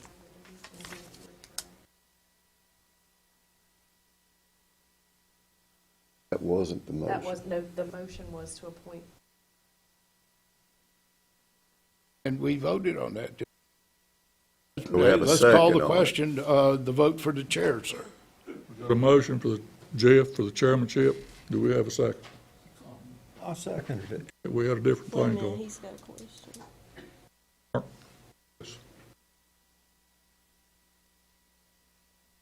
Hate that pour gas on anything, but he's up, that position is also up for reelection.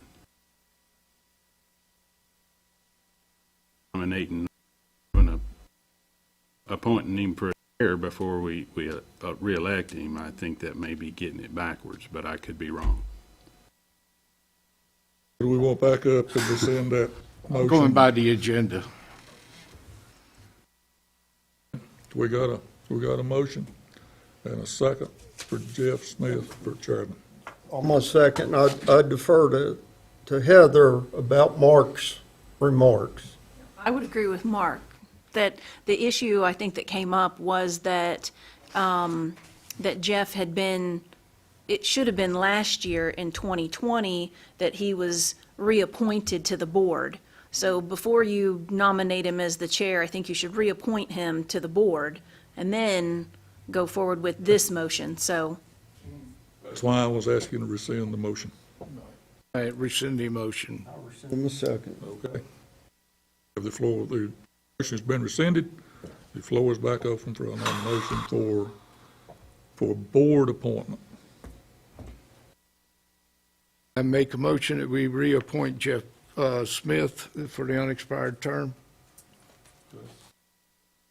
A motion, you got a second? Got a motion, second. Any further discussion? All in favor of appointing Jeff, raise your hand. 2, 3. All opposed? 3-2, motion carries. Jeff's appointed to the board. Now we move on to the chairman. And I think we to the The board appointments. and back up, Okay. so we have options to pick. Mr. Bill Nylo. Motion to reappoint to the board, sir. Motion and a second. He's on for a 3-year term. Right. Any further discussion? All in favor, raise your hand. 5-0.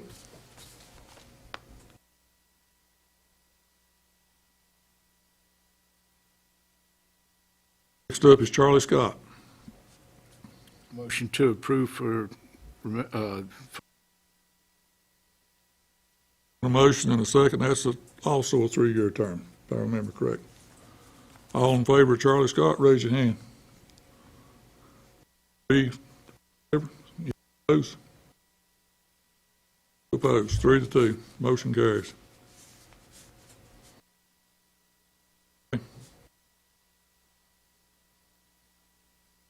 So we don't.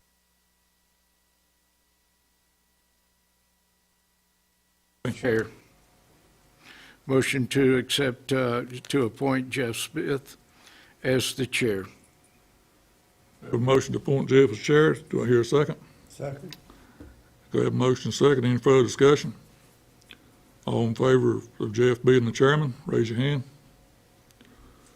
2, any opposed? 3 opposed, 3-2, motion fails. Make a motion for John Kilmartin for the chairman.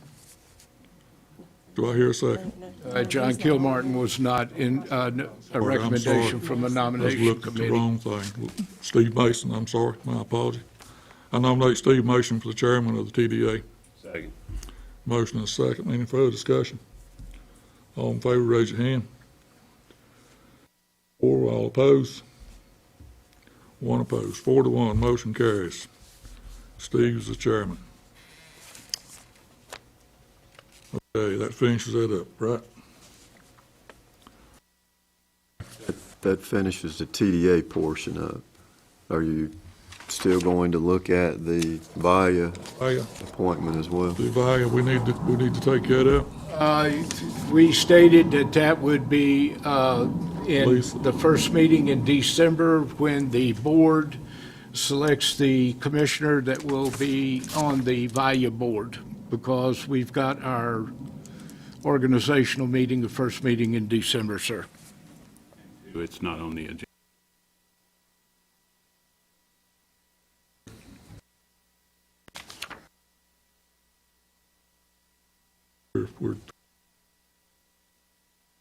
Okay, moving on down next is AIM 5311 designee certification for resolution. Ms. Tiffany Boyer.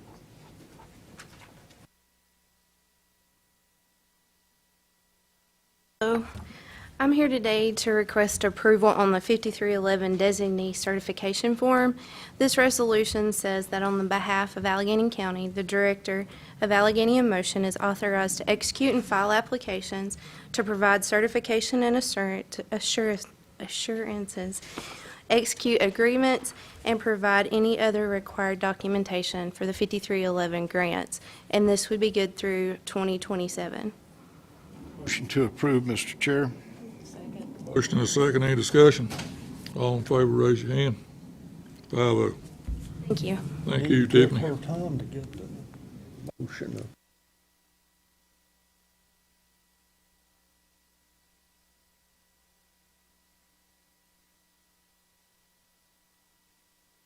Next up is 90 South Main follow-up. Mr. Carter, County Manager. Chairman, members of the board, at your last meeting, R&D architects and engineers presented you with a draft of their assessment of 90 South Main. What I would ask the board to allow is, I hope that everyone has reviewed the various options that were presented. I would like to at least proceed with the actions to consider option 1, which, as you recall, would remove the addition and then put back in place an entranceway. And that's the overall summary of what happens there. They go into talking about landscaping and signage and et cetera, but I would like to at least recommend to the board that that is the option we explore, and in doing such, allow me to continue lining up a summary of this work to be completed by R&D, lining up the abatement, if there is any asbestos that needs to, studies that needs to be occurred, just proceeding with that as we move forward.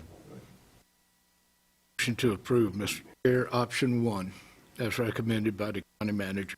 Motion on option 1. Do I hear a second? Second. Motion and second. Any further discussion? All in favor? Just, Hang on. I'm in favor, but I would like to know what does this mean going forward? What kind of process are we going to be looking at? What I would now do, if approved, would be to communicate with Mr. Daniel to identify that the board has reviewed the proposal, that we've came to a understanding that option one is our preferred method to help facilitate the necessary repairs or demolition, and that we now allow him to begin the process of aligning up supporting firms to do the asbestos study, or some of the follow-up work that gets us to the point where we can actually start looking at the construction itself. Bidding process in the Absolutely. Not, building up to that, and then that would go out once you get all your data. Okay. I'm getting all the information compiled, and then we'll put that out for bid. I assume that, But as I stated at the last meeting, they provided us with what I consider to be a really good draft assessment of the facility, and that I would like to continue working with them because they have already came in and provided that proposal. They have their feet wet, they're in the middle of it, and to continue on with that. So removing this, the remaining building structure is fine, and it's going to offices you're going forward, or for the conversation? I'll say that I've met with the offices that are in that facility, and obviously there's always some concern when you take space away, but I think with the right creative thinking that we can accommodate what's being removed, maybe reconfigure a few spaces, but I don't see that as a big. Motion is second for option one. If there's no further discussion, all in favor? 5.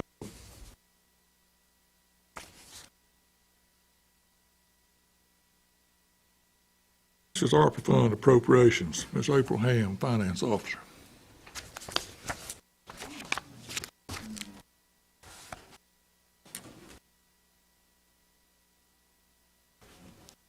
Some more paperwork too.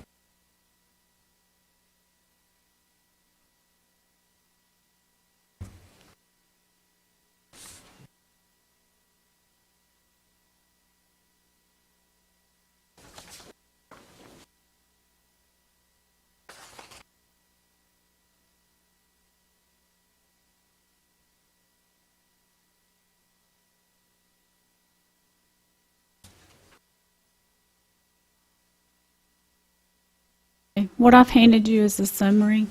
We had a work session 2 weeks ago today where we talked about a few things to allocate the American Rescue Plan funds for. The front page is actually summary. If you go to the back page first, I actually have, this is the last page of a spreadsheet that I have developed in the office. The total at the top, and I have it starred, $252,624.79 would be the total cost of what we talked about in the work session for premium pay for county employees that have worked through the pandemic. I have also added ADAP to this spreadsheet. It would be $39,340.44 for ADAP employees. It's group home. It's the group homes, yes. Thank you. ACOA, Allegheny Council on Aging, the number would be $8,058.23. And then we also added cooperative extension. Cooperative extension is partially funded by the county, partially funded by the state. That is something I did not have in the original spreadsheet that we talked about during the work session, but I have added that. I got numbers from the director, Amy Lucas. And again, all of these hours that we're talking about are not teleworking hours. These are hours that employees spent hand-on with the public or out in the public doing services during the pandemic. Total request for the premium pay is $303,877.11. If you go back to the front page, I've actually asked to round that up to $305,000 just in case I find something that needs to be adjusted in that pay. The second page that you have of this is the law enforcement request. Nick did go back and get up-to-date estimates of some of the equipment and the vehicle that law enforcement is asking for. The total of that is $108,550. Okay. And we go back to the Allegheny Memorial Hospital request that we talked about in the work session also. Not counting this year that's been budgeted, the pledge that was done to the original pledge that was done to the hospital by a board previous was $700. The remainder of that pledge would be $300,000. So I'm asking you today for to be able to pay out from the American Rescue Funds $713,000, and it should be $550. I left that $50 off of that law enforcement request of that second page. To approve, Mr. Chair. Got a motion to approve, is there a second? Second. Bill seconding. Bobby's got a question. With the $300,000 for the hospital, that pays us. That completes the pledge that was done by a previous board. Yes, sir. That is plus the $100,000 that's in the budget for this year, Yes, right? yes, that is. That's what was included in this year's budget, and the $300,000 was for the next 3 years. Yes, that would be the next upcoming 3 years. And that is to help the hospital with the reorganization of things to mitigate COVID through the pandemic and any future needs if we have another pandemic. They certainly helped us a year ago when they backed off for 1 year on the pledge. This should also help them with the rising cost of construction. Glad we're able to, if we can get this voted on, we're able to do this. We got a motion and a second. Any further discussion? Not all in favor? 5-0. Thank you. Thank you, April. The other portion of this is we actually have to have a premium pay policy in place to be able to do this. All we're doing is defining these employees that have worked through the pandemic, what they have done. They're essential employees. They have had hands-on contact with the public. They've worked with all their coworkers. There's been a heightened risk of COVID-19 to work through this pandemic, and that's all we're doing is defining this in this policy. To approve, Mr. Chair. Motion to get her a second. Bobby. Any further discussion? All in favor? 5-0. Thank you. Thank you, April. Thank you. Chairman, I would just, for the public's information, I know we've talked about it several times, but these monies we just approved was federal monies that came to us through ARPA, and which is the American Rescue Plan Act. That's where these.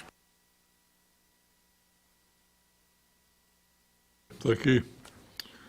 Next up, recreation line item transfer, Mr. Cole Edwards.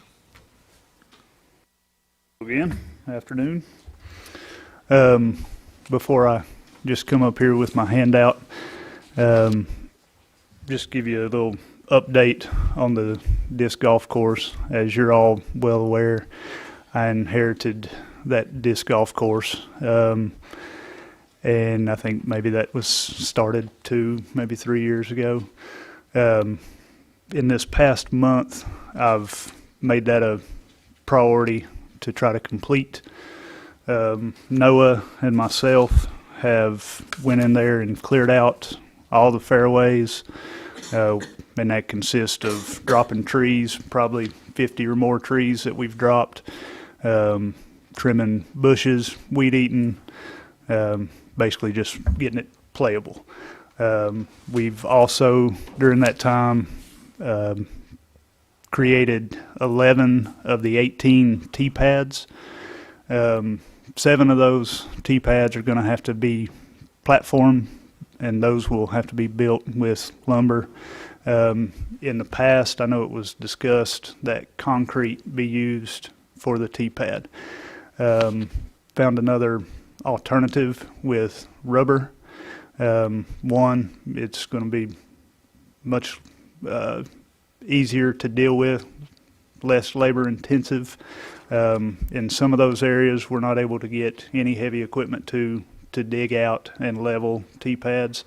And trying to imagine humping 45 bags of concrete to build one T-pad, I'd rather not.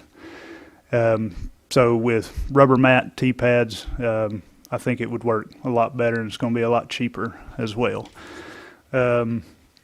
So the money that asking for today to come from the recreation fund would go to purchase those rubber mats, the stakes to keep them in the ground, and lumber and concrete to build platforms that are needed. And what this will do, this will allow us to open it and makes it playable, and that gives one T-pad per hole. Eventually we will have 2 T-pads per hole, one being for advanced players and the other being for amateurs.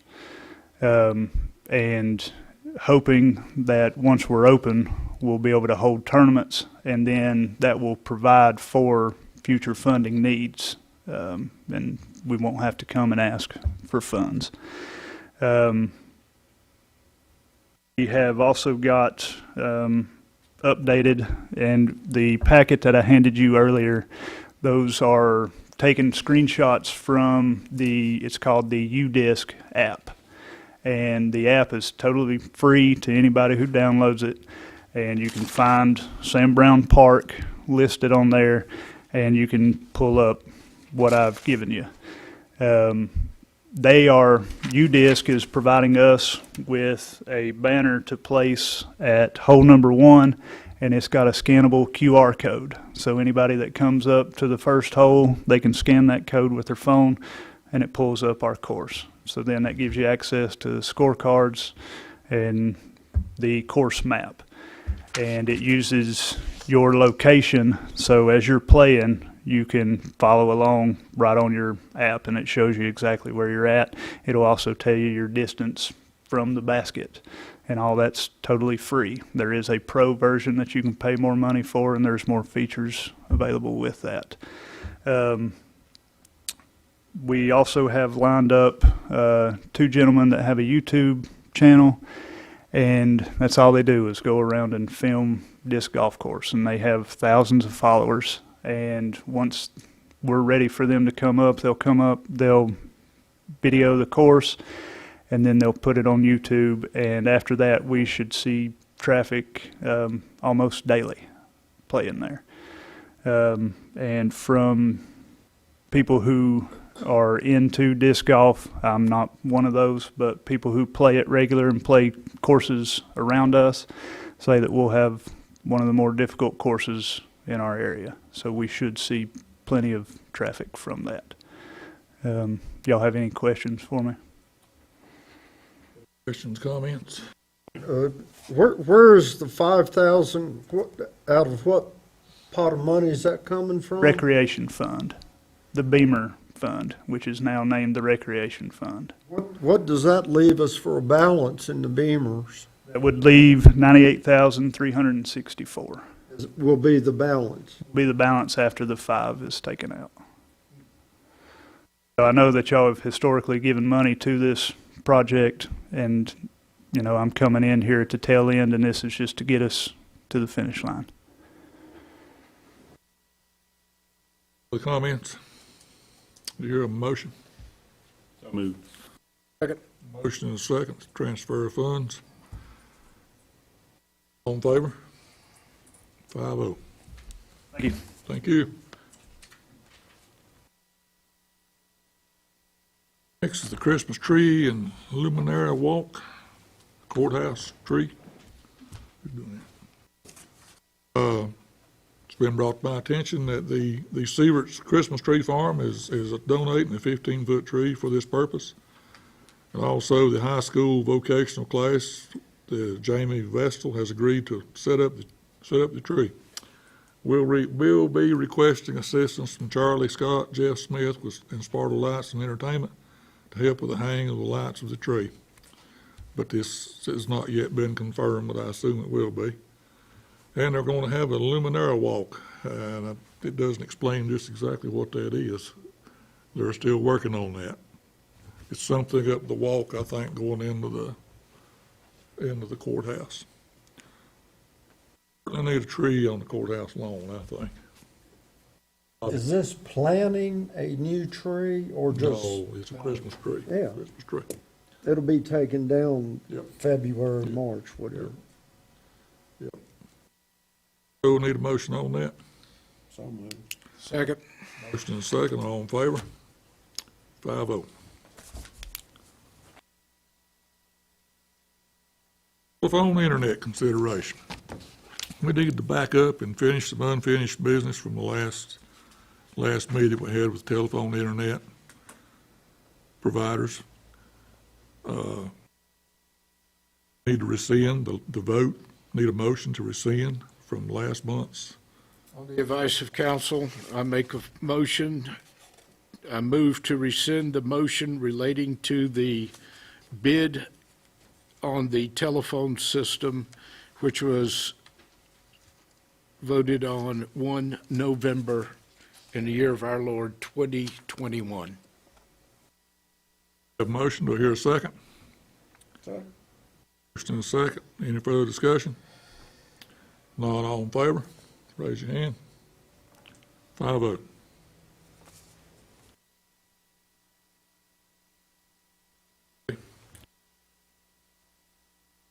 Chairman, on advice of counsel, in accordance with the general statutes of the great state of North Carolina, I make a motion that we accept the low bid for the subject telephone system, Ideacom.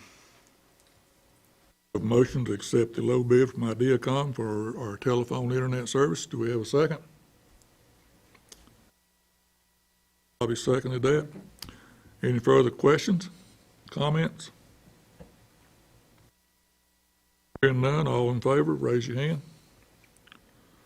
3, all opposed. 2 opposed. Motion carries. Ideacom.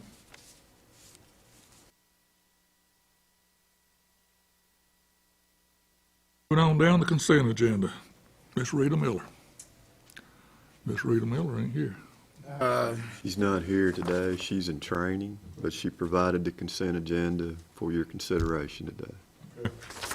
Chairman, I have reviewed the consent agenda. I have no questions and would make a motion that we accept the consent agenda as published. A motion to accept is published. Do we hear a second? Got a second? Any discussion? No discussion. All in favor? 5-0. Okay, moving on down, county manager's comment. Chairman, members of the board, it's identified there, your October building inspection report. I encourage you to look that over. Other than that, I do not have any additional comments for today.